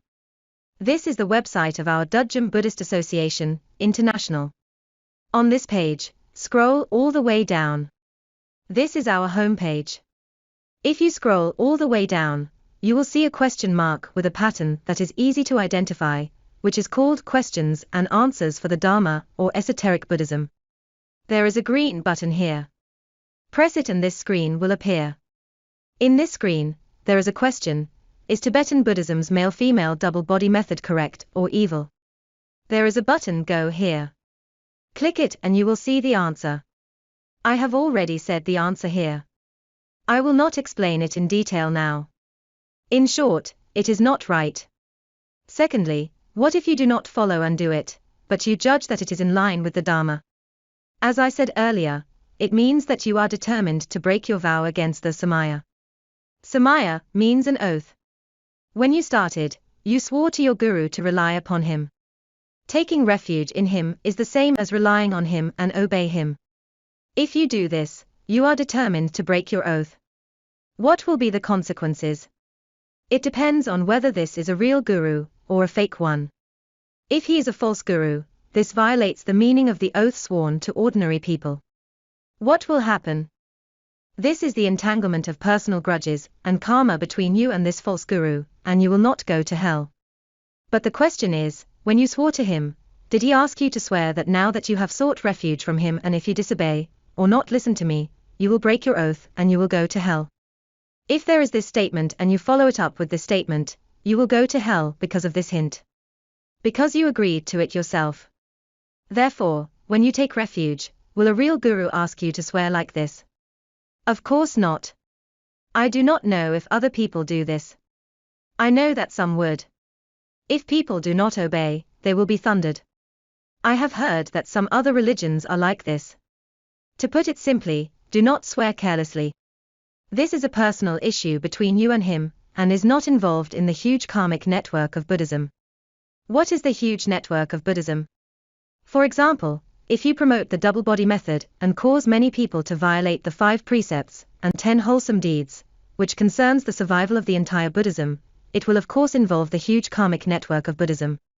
Then you must not only go to the uninterrupted hell, but also fall into the Vajra hell at any time. This is of course serious. If you are following a false guru who is not promoting these things, these are personal grudges, and it depends on what vows you have made with him. It depends on whether your oath says that you will go to hell if you break the oath. For someone who is a true guru, but has insufficient abilities, it depends on whether you have hindered the bodhisattva's mind, destroyed the bodhisattva's mind, broken the precepts with disbelief, and whether you have scolded this bodhisattva. It also depends on what the guru asks you to do.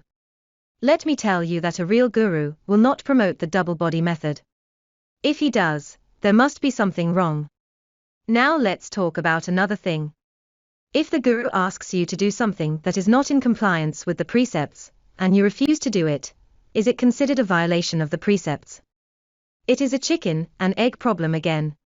If it is a guru who meets the definition of Buddha, Dharma, and Sangha, he will not ask you to do something that is not in line with the precepts. If so, I would also like to see what these are. In short, he is not a guru. Some people are very frightened. Will they violate the precepts if they take refuge in him? Firstly, repeat the procedure just described. You must first use the precepts, this time not using the standards of the Dharma, but using the precepts to measure whether this matter really does not comply with the precepts. If you are wrong and mistakenly judge that he is not in compliance with the precepts, but it turns out that he is in compliance with the precepts, then you have violated the precepts, which shows that you have insufficient faith in the guru. That is too bad. The first of the 10 beliefs, faith, has been failed. It turns out that you have a wrong understanding of the precepts, so what should you do? Repent and correct. Secondly, you mistakenly judge that he is in compliance with the precepts, but it turns out that he is not in compliance with the precepts, and it is also a violation of the precepts. The explanation is the same as before. Because you have an oath with him, you have broken this oath. You follow a false guru, and he does ask you to do things that violate the precepts. You may also have a wrong understanding of the precepts. So, what do you do? Repent and correct. Correct what? See if you want to choose another guru. Fix these. If you are right, you have to judge. If you judge that he is correct, but in fact he is not in compliance with the precepts, this is not a violation of the precepts. Because if the guru asks you to do something, and you judge correctly that these things are really not in compliance with the precepts, you have not violated the precepts. You should have your awareness. But your faith in the guru will be shaken. It is good to have a correct understanding of the precepts, but it still needs to be corrected. Correct why the faith in the guru is wavering. See if the precept mentioned is a minor precept or an important precept, and whether there is any basis for it. It is very simple. You watch the guru rush through the red light and shout, "Follow, why don't you follow? Come and rush through the red light. We are in a hurry. Rush over."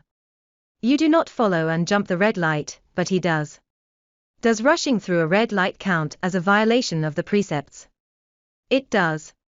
The law requires you to abide by the rules.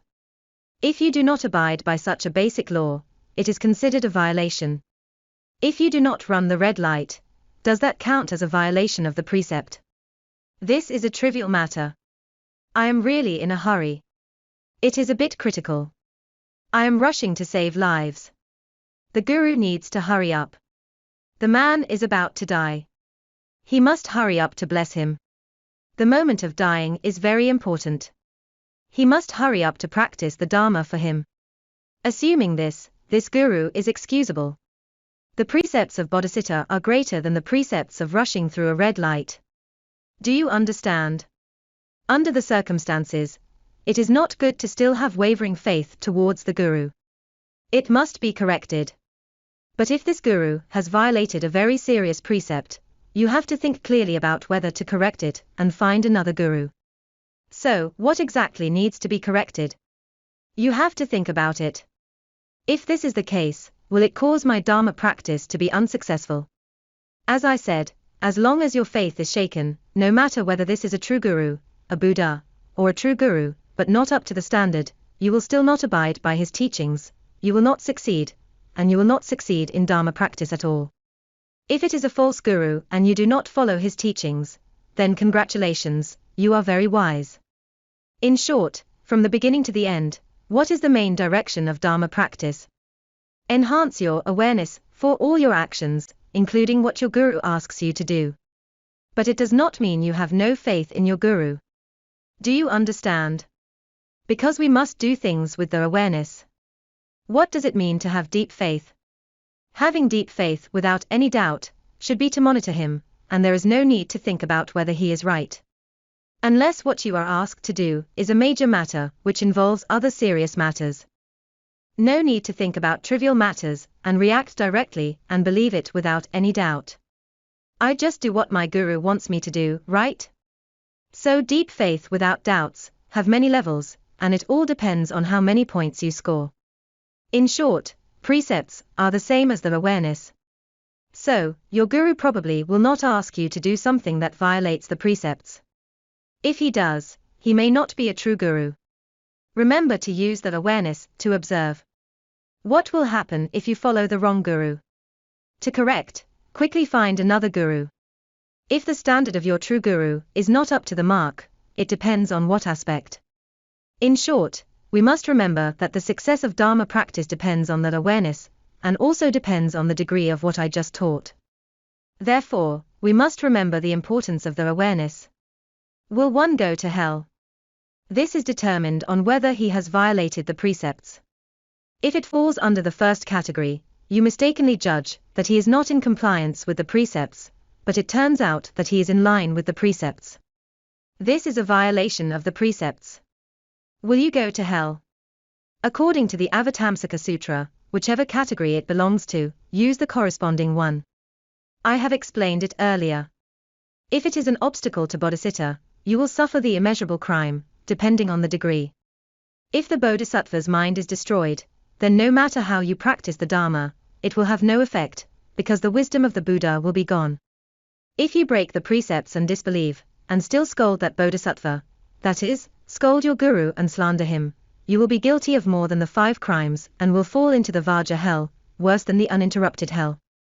Secondly, if you mistakenly judge that this is in compliance with the precepts, but the fact is that it is not in compliance with the precepts, it is also a violation of the precepts. If you follow the instructions and do something that is contrary to the precepts, it depends on how serious the violation is. If the precept says that it is very serious and you will go to hell, then you will go to hell. For example, promote the double body method. I have explained that the double body method is not something we ordinary people can practice at the lower levels of the 3 realms and cannot be promoted. Secondly, if you do not follow the rules, but you judge that these are in line with the precepts, then you are breaking your vows and violating the Samaya. This depends on whether he is a false guru. If he is a false guru, it depends on the extent of the vows between you and him and what is involved, but it is definitely not involved in the huge karmic network of Buddhism. It depends on whether you said in your oath that day that you would go to hell if you violated it. If that guru is not a false guru, but a guru with insufficient ability, it will be based on the extent to which you have hindered bodhicitta, destroyed a bodhisattva's mind, broken precepts with disbelief, and scolded and insulted the bodhisattva's mind. Thirdly, if my guru asks me to do something that is unethical, does it count as a violation of the precepts if I refuse to do it? First of all, you must use the standards of the Dharma and precepts to judge what he wants you to do. This so-called unethical thing, do you know that morality is what is referred in our world, but does it necessarily violate the Dharma and the precepts? Or will it definitely match? This is something to consider. What is used to measure it? We do not use morality to measure morality. What should we use? Now that we are practicing the Dharma, we must use the Dharma and precepts to measure this matter.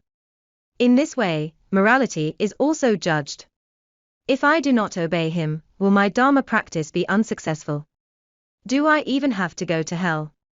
This is the same explanation as before, so I will not repeat it. In 50 stanzas of Guru devotion, Bodhisattva Asvaghosha specifically reminds all Dharma practitioners that if you have a bad relationship with your guru, you will not be able to receive the true teachings. It will cause great obstacles to your Dharma practice. Why? Because your relationship with him is not good, he will not teach you these dharmas. Even if he teaches you and you have accepted, you will not be able to practice successfully, because you do not have enough faith in your guru. Because faith is the first step and the cornerstone. Without the first step, everything that follows will be lost. Therefore, Bodhisattva Asvaghosha specially compiled all the Buddhist literature, and taught you how to serve the person who teaches you the Dharma, that is, your guru, and how you should do your best to serve him, written as the 50 stanzas of Guru devotion, so that you will not overdraft blessing. Of course, if he teaches you a word and you will owe him a kalpa of merit, isn't it better to repay it as soon as possible? It also makes the good relationship between the two parties, if you listen to him. You can also do something to help spread the Dharma, and your own merits will be great. This relationship is also good, right? So, I always and only ask my disciples to help me spread the Dharma, which is good for them, good for their future Dharma practice, and good for all sentient beings. It is a win-win situation. The merits you plant are also the appropriate medicine for the disease, and only then will your Dharma practice be successful. Because the extent of your commitment to support your guru is equal to the extent of your faith in your guru. How much you can support and serve him reflects how much faith you have in him. You can look at it this way. Whether you can succeed in Dharma practice depends on the level of your faith. If your level of faith is low, there will be fewer support and offerings to your guru. The success rate of your Dharma practice will be low. If you have a lot of faith in your guru, needless to ask, you will have great faith in serving the Guru and making offerings to the Guru. If you have a lot of faith, your success rate in Dharma practice will be high. This is reciprocal. You can refer to the 8-part 50 stanzas of Guru devotion available on Dudjam Buddhist Association, International's TV channel on YouTube. What is the main direction of Dharma practice? Remember, this is an oral pith instruction, it is to enhance the awareness. If the Guru who teaches you does not train you to use wisdom to develop the awareness, so can deal with or judge things, do you know that you also need to use the awareness when dealing with and judging things? Like what the Guru asks me to do, as discussed earlier. Will I violate the precepts if I do not do it? Will my Dharma practice be unsuccessful? Will I fall into hell? All must be judged by the awareness. Therefore, you must use the awareness, otherwise, it will be foolish loyalty, foolish filial piety, and blind practice that sticks to the rules. I have seen many people who practice the esoteric Buddhism, who are miserable and inhumane. I do not know how to describe their miserable condition. In short, they have been deceived for money and sex by those gurus. They have all been deceived. It is very desolate. Is this guru bad, or does the victim also have to bear some responsibility? This is because he does not use the awareness to practice the Dharma and does not really delve into the teachings. He is superstitious about supernatural powers and mysteries, thinking that those gurus have mysterious powers and willing to be deceived. So, do not approach those gurus casually. They will say that if one does not believe in the guru, he will not succeed in Dharma practice, and if one does not obey the guru, he will go to hell. But he is not a guru. Why does anyone need to abide by these, right? So, remember, which comes first, the chicken or the egg? Are you deceived or does the person deceive you? Are you deceived because of your lack of intelligence, or because you are deceived by someone who is more intelligent? I tell you that there are both factors. Stop arguing. It is best to develop your awareness and stop being deceived by others. I have just taught you all the techniques to avoid being deceived. There is no need to worry about whether you will go to hell if you leave this guru. I have sworn that oath.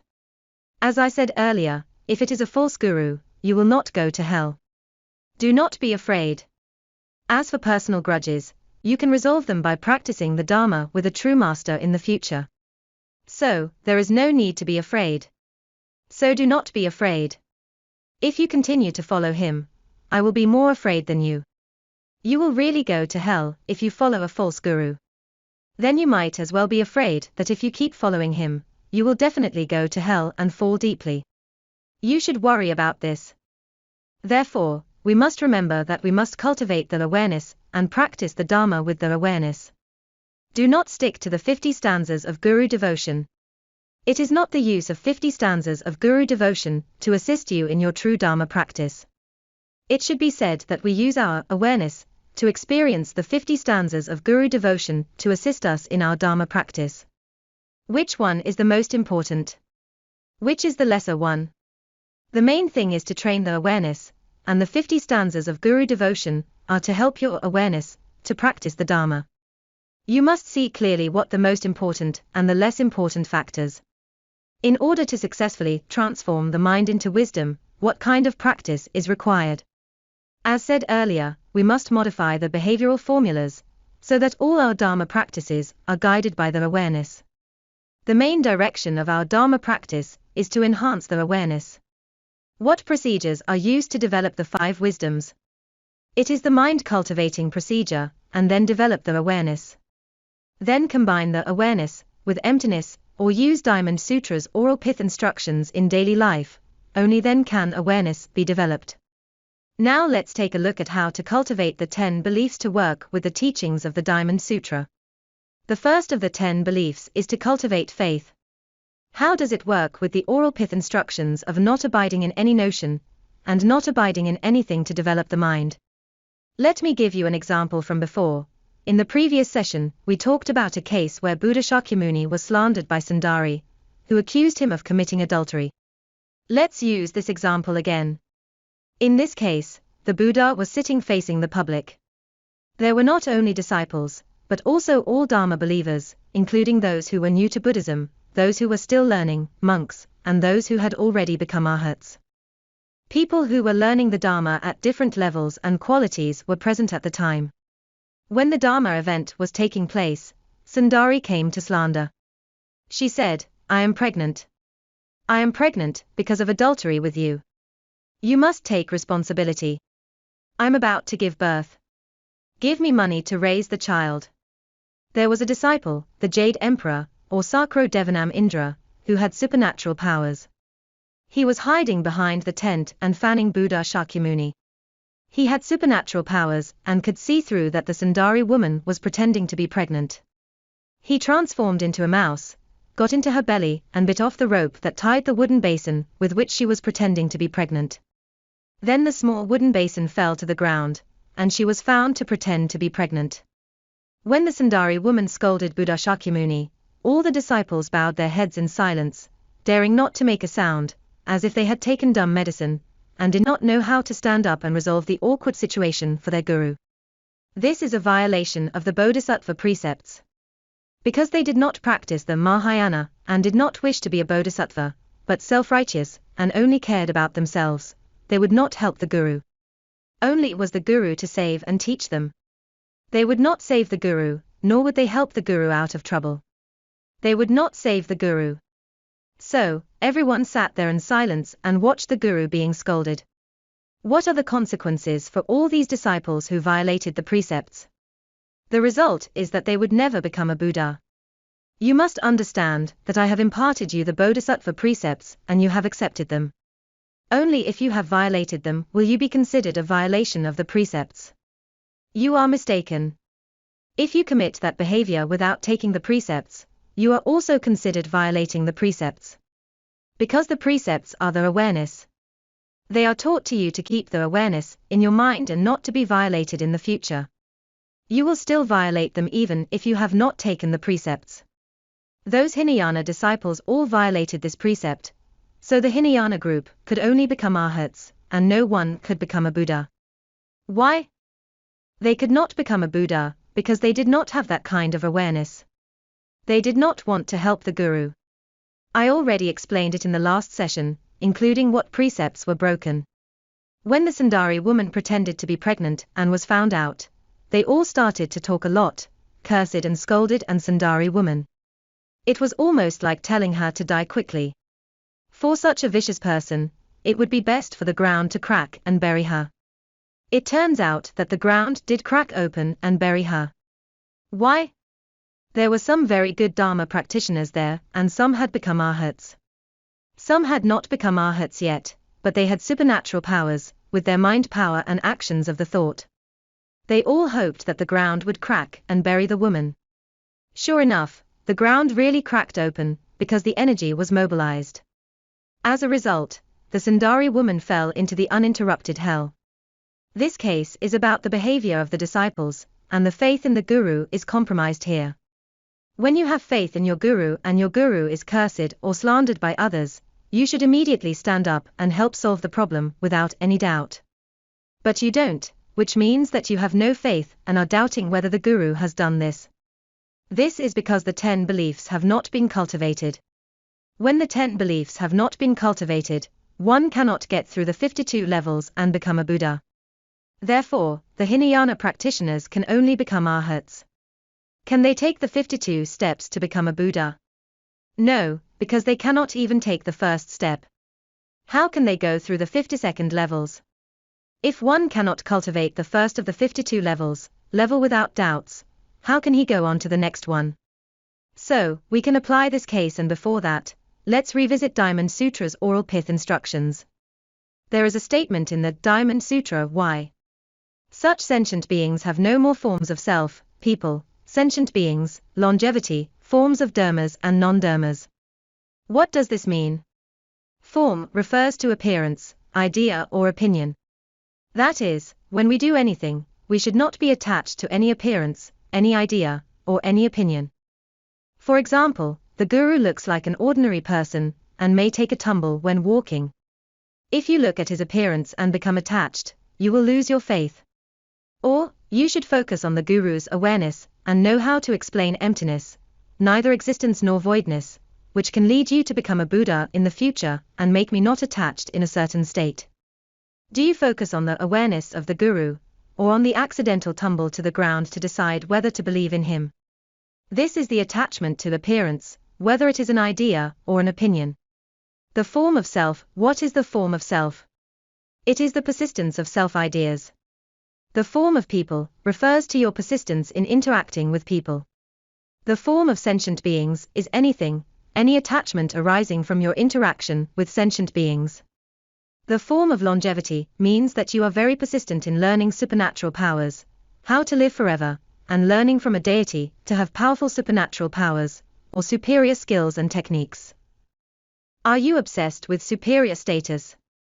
This is the form of longevity. No forms of dharmas means that one will not be attached to all dharmas. Why? Because all dharmas are things of a dualistic or multiplistic state, which will prevent us from entering the Dharma realm, the state of oneness. Therefore, we must eliminate all things of the dualistic or multiplistic state. All things that are in a dualistic or multiplistic are called conditioned dharmas.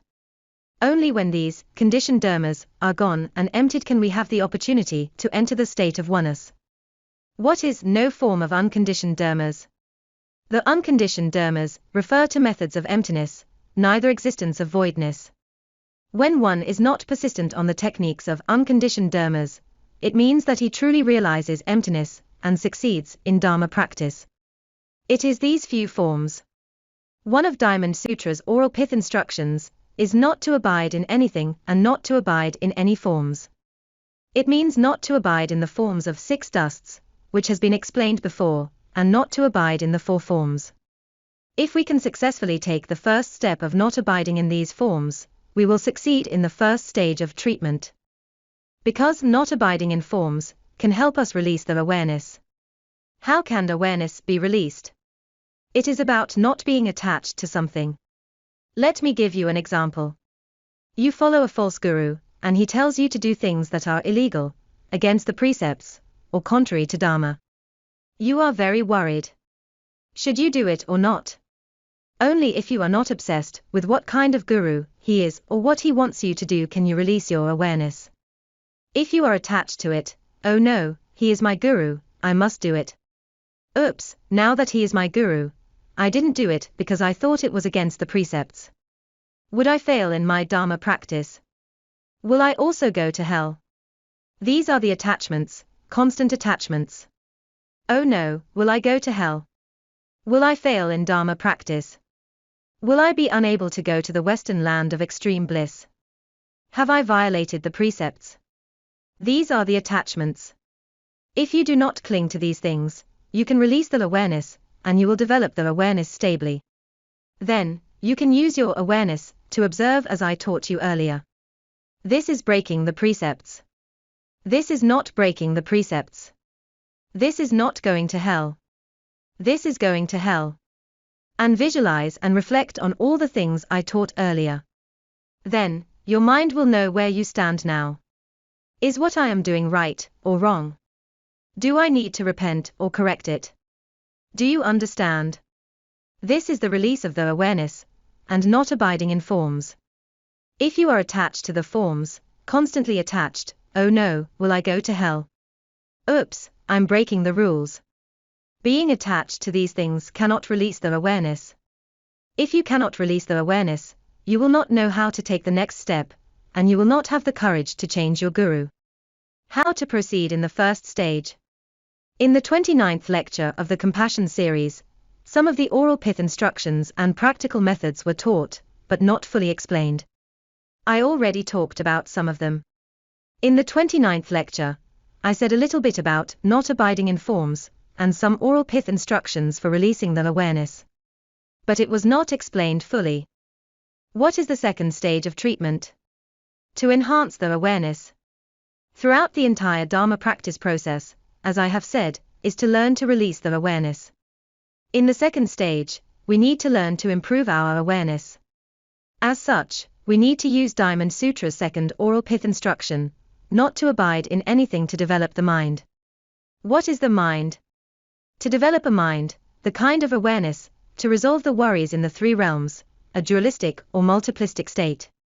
In other words, this kind of awareness is concerned with a dualistic or multiplistic state. The third stage is to complete the awareness. To be clear, the first stage is not to abide in any form, which allows us to release the awareness.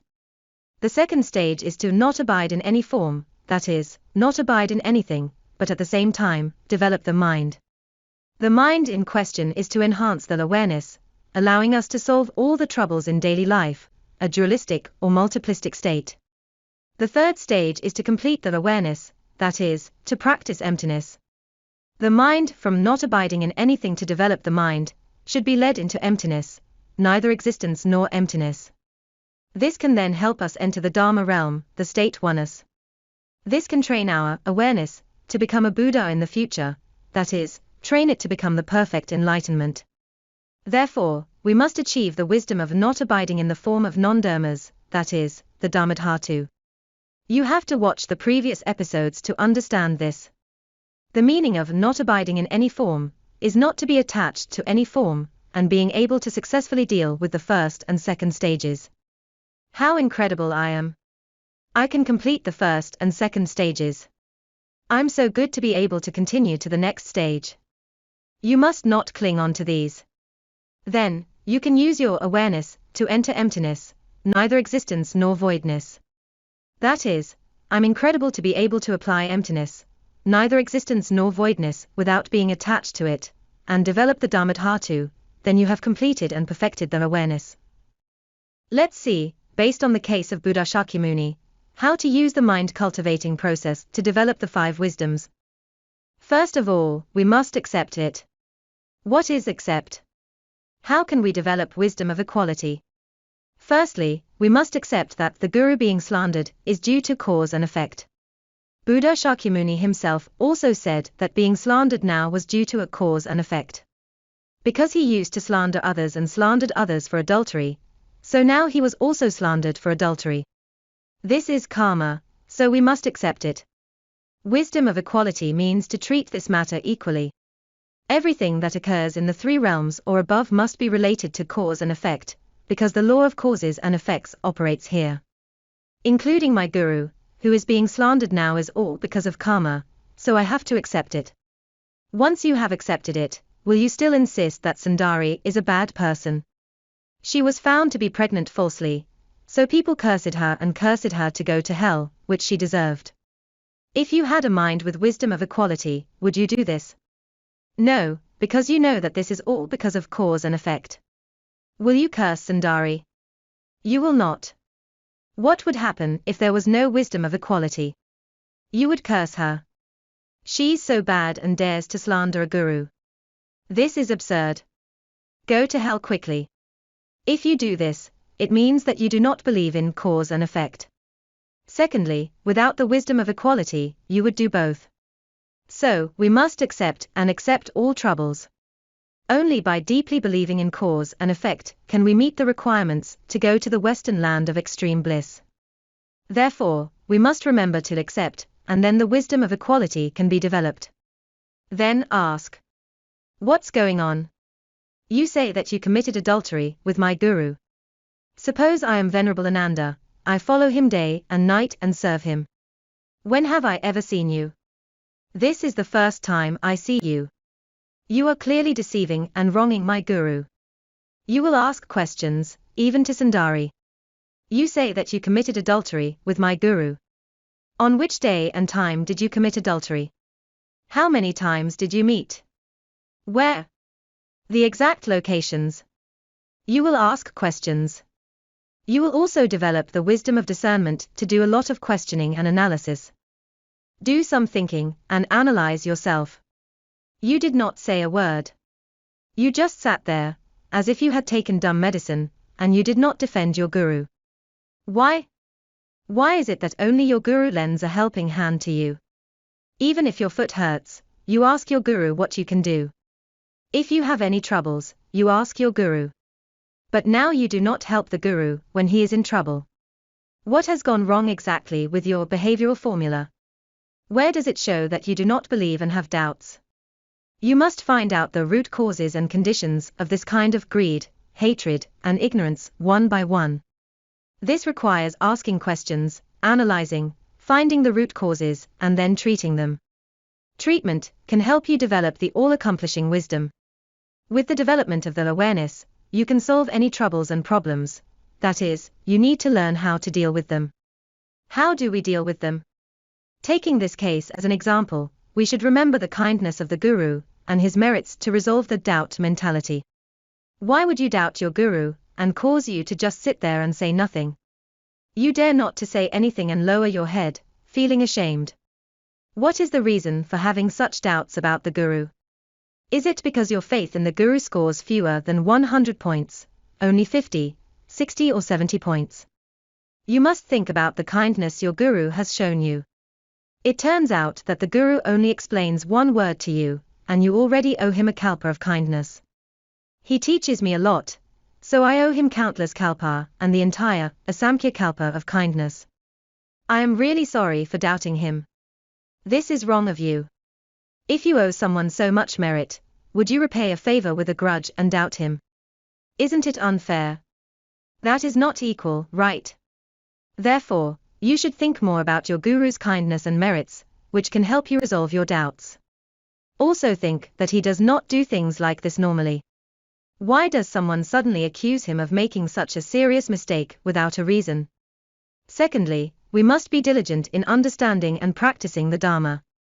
If we study more diligently, we will be wiser, and we must adhere to the precepts and know that there are certain precepts that we must abide by. Even the precepts of the Hinayana will not leave the Guru in trouble without helping him. What kind of precepts are they? Therefore, it is very simple. It is these three things: greed, hatred, and ignorance. There are greed, hatred, and ignorance among the 10 wholesome deeds. Why do you not believe in your Guru, and do not save him? Is it because you hate him for being such a poor Guru, and being slandered by others? I don't know if this Guru has no merit, or if I'm following the wrong Guru. This is your hatred. You are very foolish. You are too stupid to save your Guru. You sit there like a log. Greed means that you are watching it like a show. The answer will be revealed soon. So, continue watching until the finale. All greed, hatred, and ignorance are revealed. This is not good. Thirdly, you must repent and strengthen your determination to stay away from hell. If you do not repent, your faith in the Guru will never be restored. In addition, if you do not strengthen your determination to stay away from hell, your Dharma practice will regress. You may say, this Guru claims to be a Buddha and is still slandered in public. Would there be a better Guru? I've really followed the wrong Guru, and cannot see another Guru being slandered like this in public. He's slandered by people in public. This is not good. This is your ignorance. You must repent and strengthen the determination away from hell. Because thinking like this will lead to hell. The contempt for the Guru will lead to hell. How can one succeed in Dharma practice if he has so little faith in the Guru? All other sentient beings in the spiritual world will see such a thought and think it is your fault. They will abandon you and not help you. Then the grievances and karmic creditors will swarm up and capture you and send you to hell. There are also many people in hell who will resent you and think the same. How can you not cherish such a good Guru, who I can only dream of? They will think that you are of the type that should go to hell. And they will drag you to hell. So, remember, if you want to resolve or deal with this problem, you must have the following 3 things to deal with it. At least you must have compassion. If you do not even save your own Guru, how can you have compassion? So, keep that in mind. Also, do not abide in the form of the Guru's small faults. Do not cling to the Guru's small mistakes, and let your faith waver. This will make your Dharma practice unsuccessful. Do not abide in the forms of those who attack and slander the Guru. Anyone in this world, no matter what kind of person, can be scolded by others. Even the Buddha could be scolded and slandered by others, not to mention your Guru. So do not be obsessed with people who attack or slander your Guru. Once you put the magnifying glass on it, your faith will be shaken, and your Dharma practice will not be successful. Thirdly, Do not abide in the form of taking pleasure in others' misfortunes. Do not take pleasure of Sundari's misfortunes and say, you deserve to fall into hell. Do not gloat and say, fortunately, I haven't taken refuge in you yet. If you do this, you will never have a guru. If you take pleasure in others' misfortunes, you will never succeed in cultivating the wisdom of equality. Do not abide in the form of the guru's injustice undone. The woman dropped a wooden basin from her belly. It turned out that the pregnancy was fake, and the guru was completely wronged. Everyone clapped their hands happily and cursed that woman. This is an overreaction. Excessive reflection of greed, hatred, and ignorance on this matter is an attachment. You cannot be attached. Even if the guru's injustice is undone, you just need to know you must practice the Dharma diligently to escape from reincarnation. Otherwise, even if you become a Buddha, you will still have karmic retribution and be slandered by others. You should not be attached to it and focus on your Dharma practice. The Guru has finally untied the knot in the end, which means that the evil causes planted in the past can finally be paid off. You should have an equal and joyful mind, not an attachment. Do not abide in the form of not being afraid to tell the truth with repentance. How do you say this? Only Buddha Shakyamuni could do it.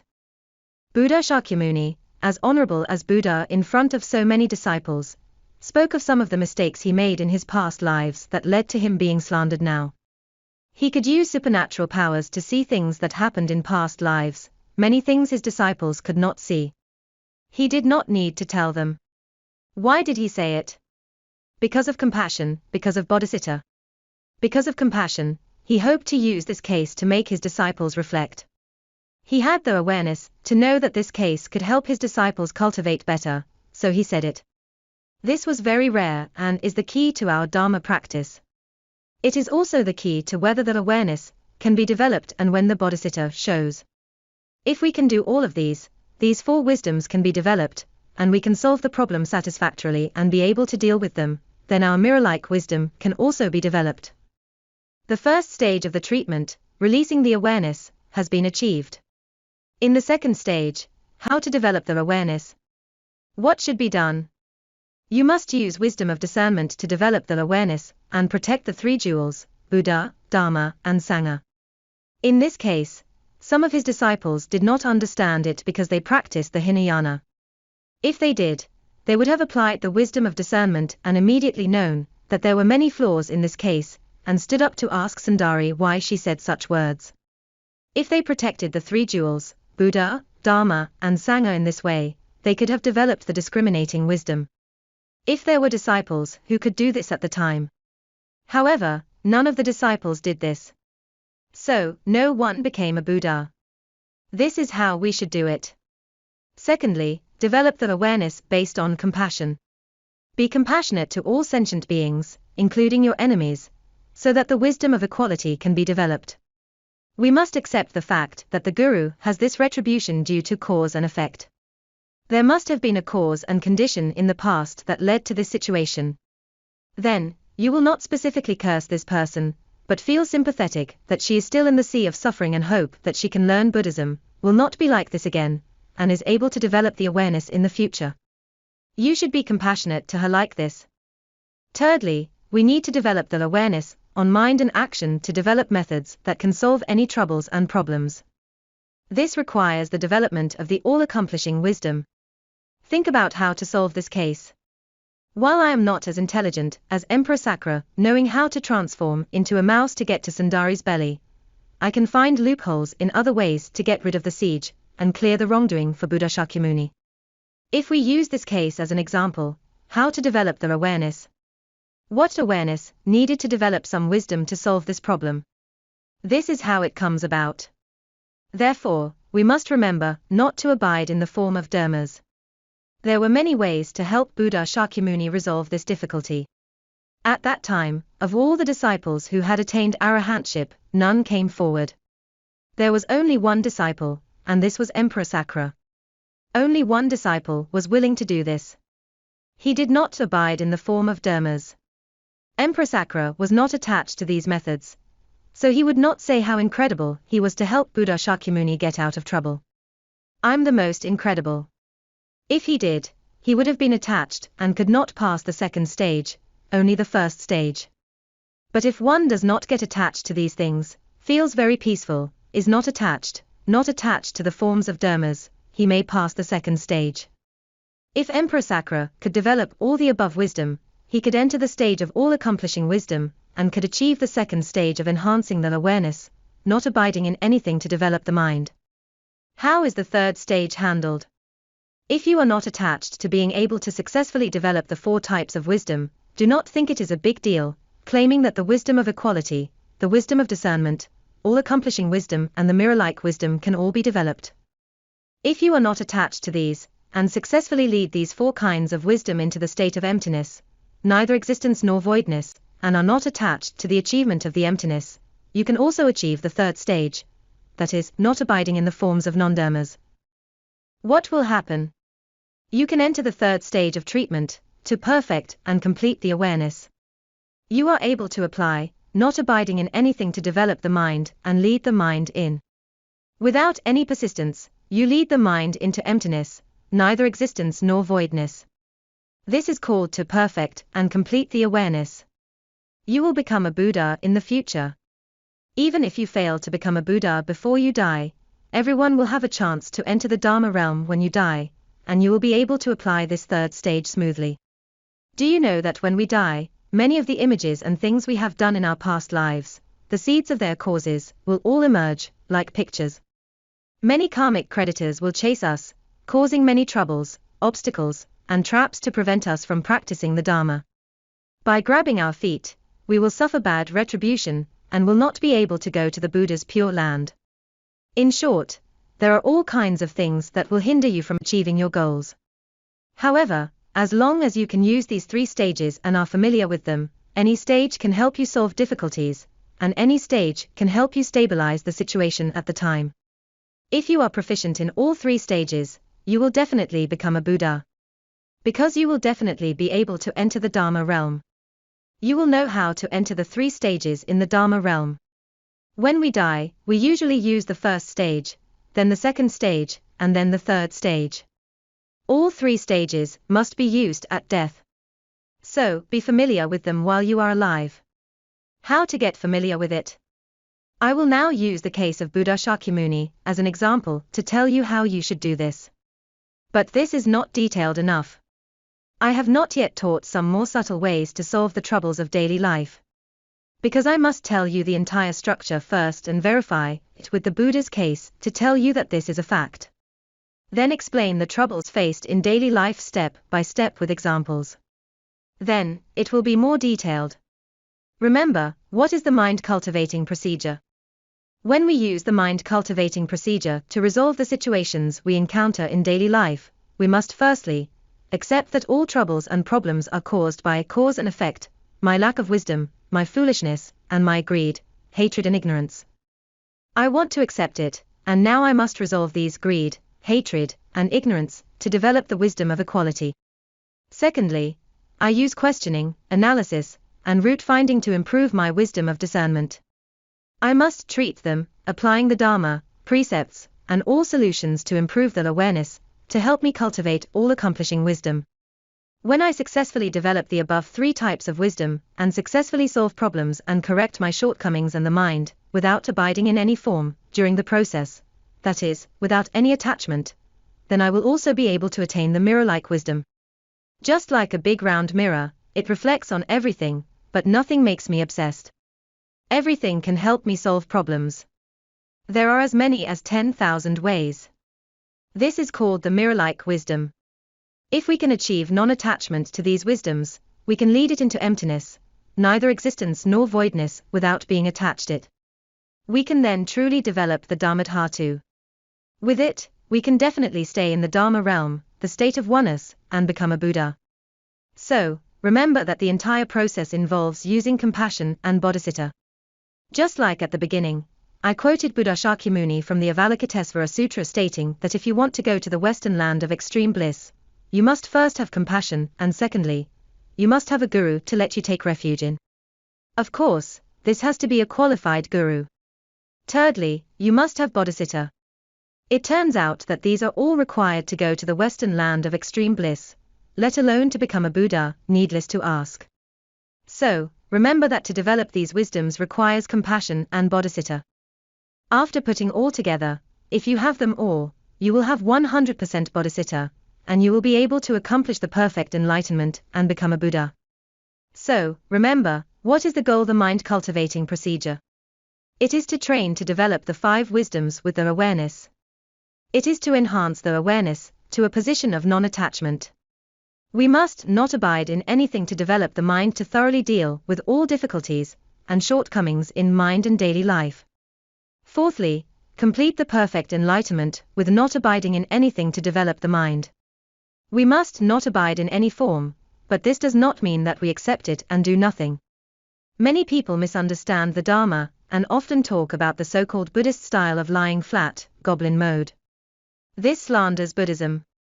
People who talk about the Buddhist style of lying flat are very depressed and do nothing. That is a misunderstanding. We use the highest wisdom to solve problems and do everything with the highest wisdom, rather than doing nothing. Therefore, not abiding in forms means accepting some things, but it does not mean doing nothing. Not abiding in anything to develop the mind means to do it actively, not to be attached to it, but to develop that awareness, to do everything, to solve everything satisfactorily without violating the precepts. This is called positivity. It means facing it positively. It is the same as developing wisdom and reflecting on all actions with the development of agile awareness. So, remember, if you do not wish to go to hell but ascend to the 3 upper realms, escape reincarnation, or become a Buddha, you must learn to transform the mind into wisdom. Can you succeed? What is the degree of success? How much can be changed from transforming the mind into wisdom? Can it be transformed successfully? It depends on the level of cultivation in the 10 beliefs, which is the decisive factor. Among the 10 beliefs, faith is the most important, because faith is the cornerstone of all Dharma practice. It directly affects the following Dharma procedures: perception, practice, and action. In perception, faith directly affects time. If faith reaches a level of deep belief, one can complete the 52 stages in his own lifetime, or at least be able to achieve the goal of being reborn in the Western land of extreme bliss. Or does it take 3 Asamkhya Kalpa to become a Buddha, or does it take 1 Asamkhya Kalpa to reach the Western land of extreme bliss? It depends on your perception. It also depends on your perception of faith. Secondly, practice is the speed of your Dharma practice fast or slow. It depends on how quickly the awareness is developed. Action refers to quality, the quality of the awareness. It depends on using all the dharmas and the awareness to solve all problems and face all problems in daily life. All thoughts and daily actions are very dependent upon the ability to apply that awareness. This depends on how high the quality of the awareness is. The higher the quality, the higher the action, which will affect the results. All the perception, practice, and action affect the outcome. Whether it is very fast, very slow, very good, or very bad, becoming a Buddha, or just not falling into hell is the result. All I have said earlier, especially faith, has a huge impact. If faith is missing even a little bit, it will be a miss as good as a mile. The results will be different. So faith is very important. The faith of the 10 beliefs is very important. As long as there is a slight deficiency, you will not be able to cross the threshold. Although you are a Dharma practitioner on the surface, and tell the whole world that you are practicing the Dharma, in fact you have not officially entered the practice, as you do not even have the faith, and are not qualified. How can you say that you are a Dharma practitioner, right? So faith is very important. What is the first step that determines the success or failure of a Dharma practice? It is faith. How to work with the Diamond Sutras practice. As I explained earlier, these are all things to pay attention to. What is the difference between exoteric Buddhist teachings and esoteric Buddhist teachings in terms of practice? The exoteric Buddhism is mainly theoretical. Its insights usually focus on theoretical teachings and have fewer insights on the practical training. This will cause learners to easily enter the right path on the perception, but they do not go deep enough and do not understand how to practice. There is no real practice that they can master, which they do not have. The insights of esoteric Buddhism are very good. However, although the theory of esoteric Buddhism is very profound, most of the esoteric Buddhist gurus today do not know how to explain the Dharma, or they only teach some very superficial dharmas. For example, compassion, absolute trust in the guru. If one does not believe it, he will go to hell, etc. In fact, these do explain a lot of these. They do not teach the slightly more in-depth ones, such as emptiness, how to apply emptiness in daily life, and how to develop wisdom to enhance the awareness. Most of the gurus boast about their supernatural powers and mysteries and claim that they are a certain reincarnation of a deity, Buddha, or a living Buddha. It is no good to have a false title, but see nothing in reality. The views of most people who practice the esoteric Buddhism are all wrong and twisted. Worse than those who practice the exoteric Buddhism. This is a danger.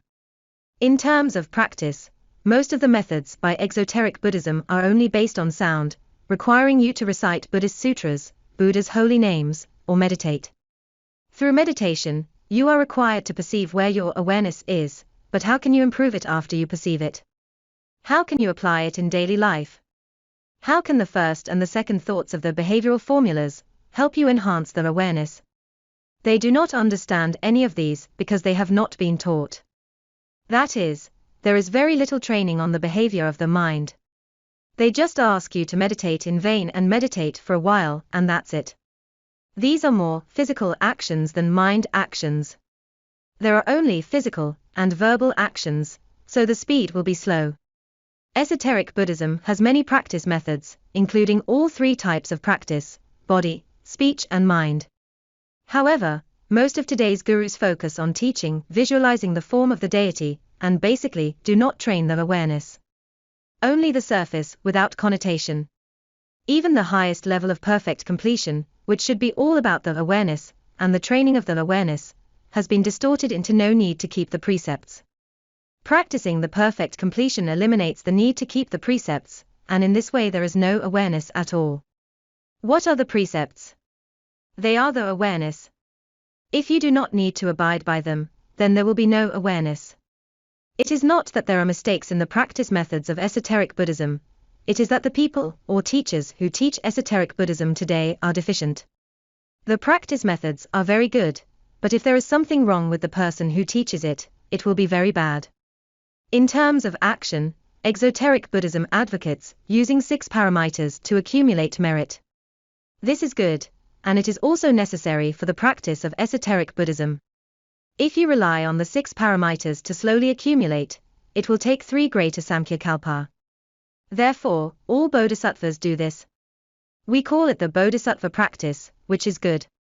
But for this reason, when practicing the bodhisattva practice, the 6 paramitas must be practiced in conjunction with the awareness.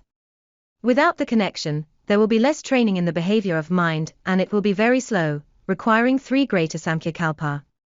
Why can the esoteric Buddhism be faster? Using the 6 paramitas in conjunction with visualization to accumulate merit will be faster, because it is practiced in conjunction with the behavior of the mind. However, because most of the gurus nowadays do not pay attention to the precepts, misunderstand the precepts to be a kind of restraint, and do not realize that the precepts are a kind of awareness.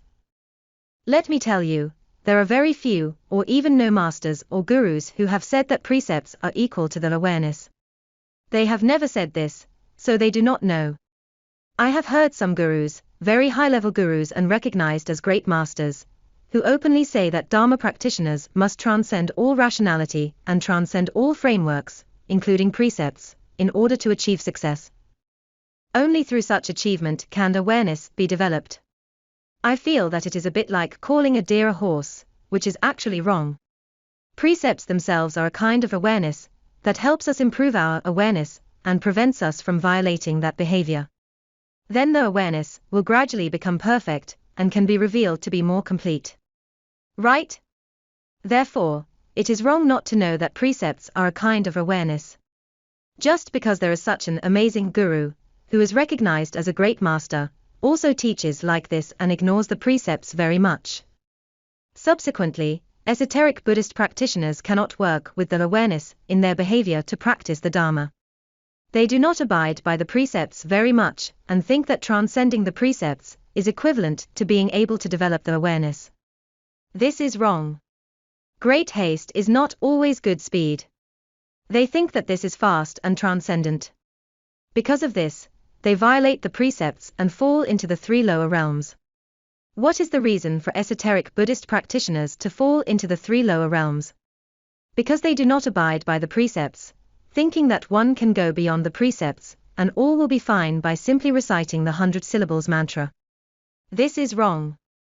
Remember, they have something called the precept of the intrinsic nature, and often encourage us to practice the great perfection. Our intrinsic nature, our own awareness, is the precepts, so we do not need to observe the precepts. These are two different things. If the awareness is restored to 100% perfect enlightenment, like Buddha Shakyamuni, every thought will be perfect enlightenment. There is no need to deliberately observe the precepts. All actions, body, speech, and mind will automatically comply with the precepts. These are the precepts of the intrinsic nature. But how can ordinary sentient beings do this? Even those gurus who talk nonsense and do not understand the Dharma cannot do it. They teach disciples who learn to walk before crawling, teach them the great perfection, saying that you're already superior to others. Who is more incredible than you? We're all observing the precepts of the intrinsic nature, which means that we don't need to keep the precepts. We've surpassed all precepts. In other words, they claim to be so incredible to have surpassed all that awareness, but this is not the case. So, their awareness is distorted. Those cannot be called the awareness, but some distorted minds, a mind of greed, hatred and ignorance, a mind that is too ambitious and pretentious. This will get people into trouble. If you truly fulfill the requirements of esoteric Buddhism, you can become a Buddha in the present lifetime.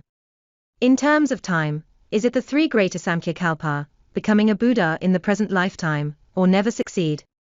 It depends on your perception, whether it meets the requirements in correcting and the practice of action, and which set of methods you use.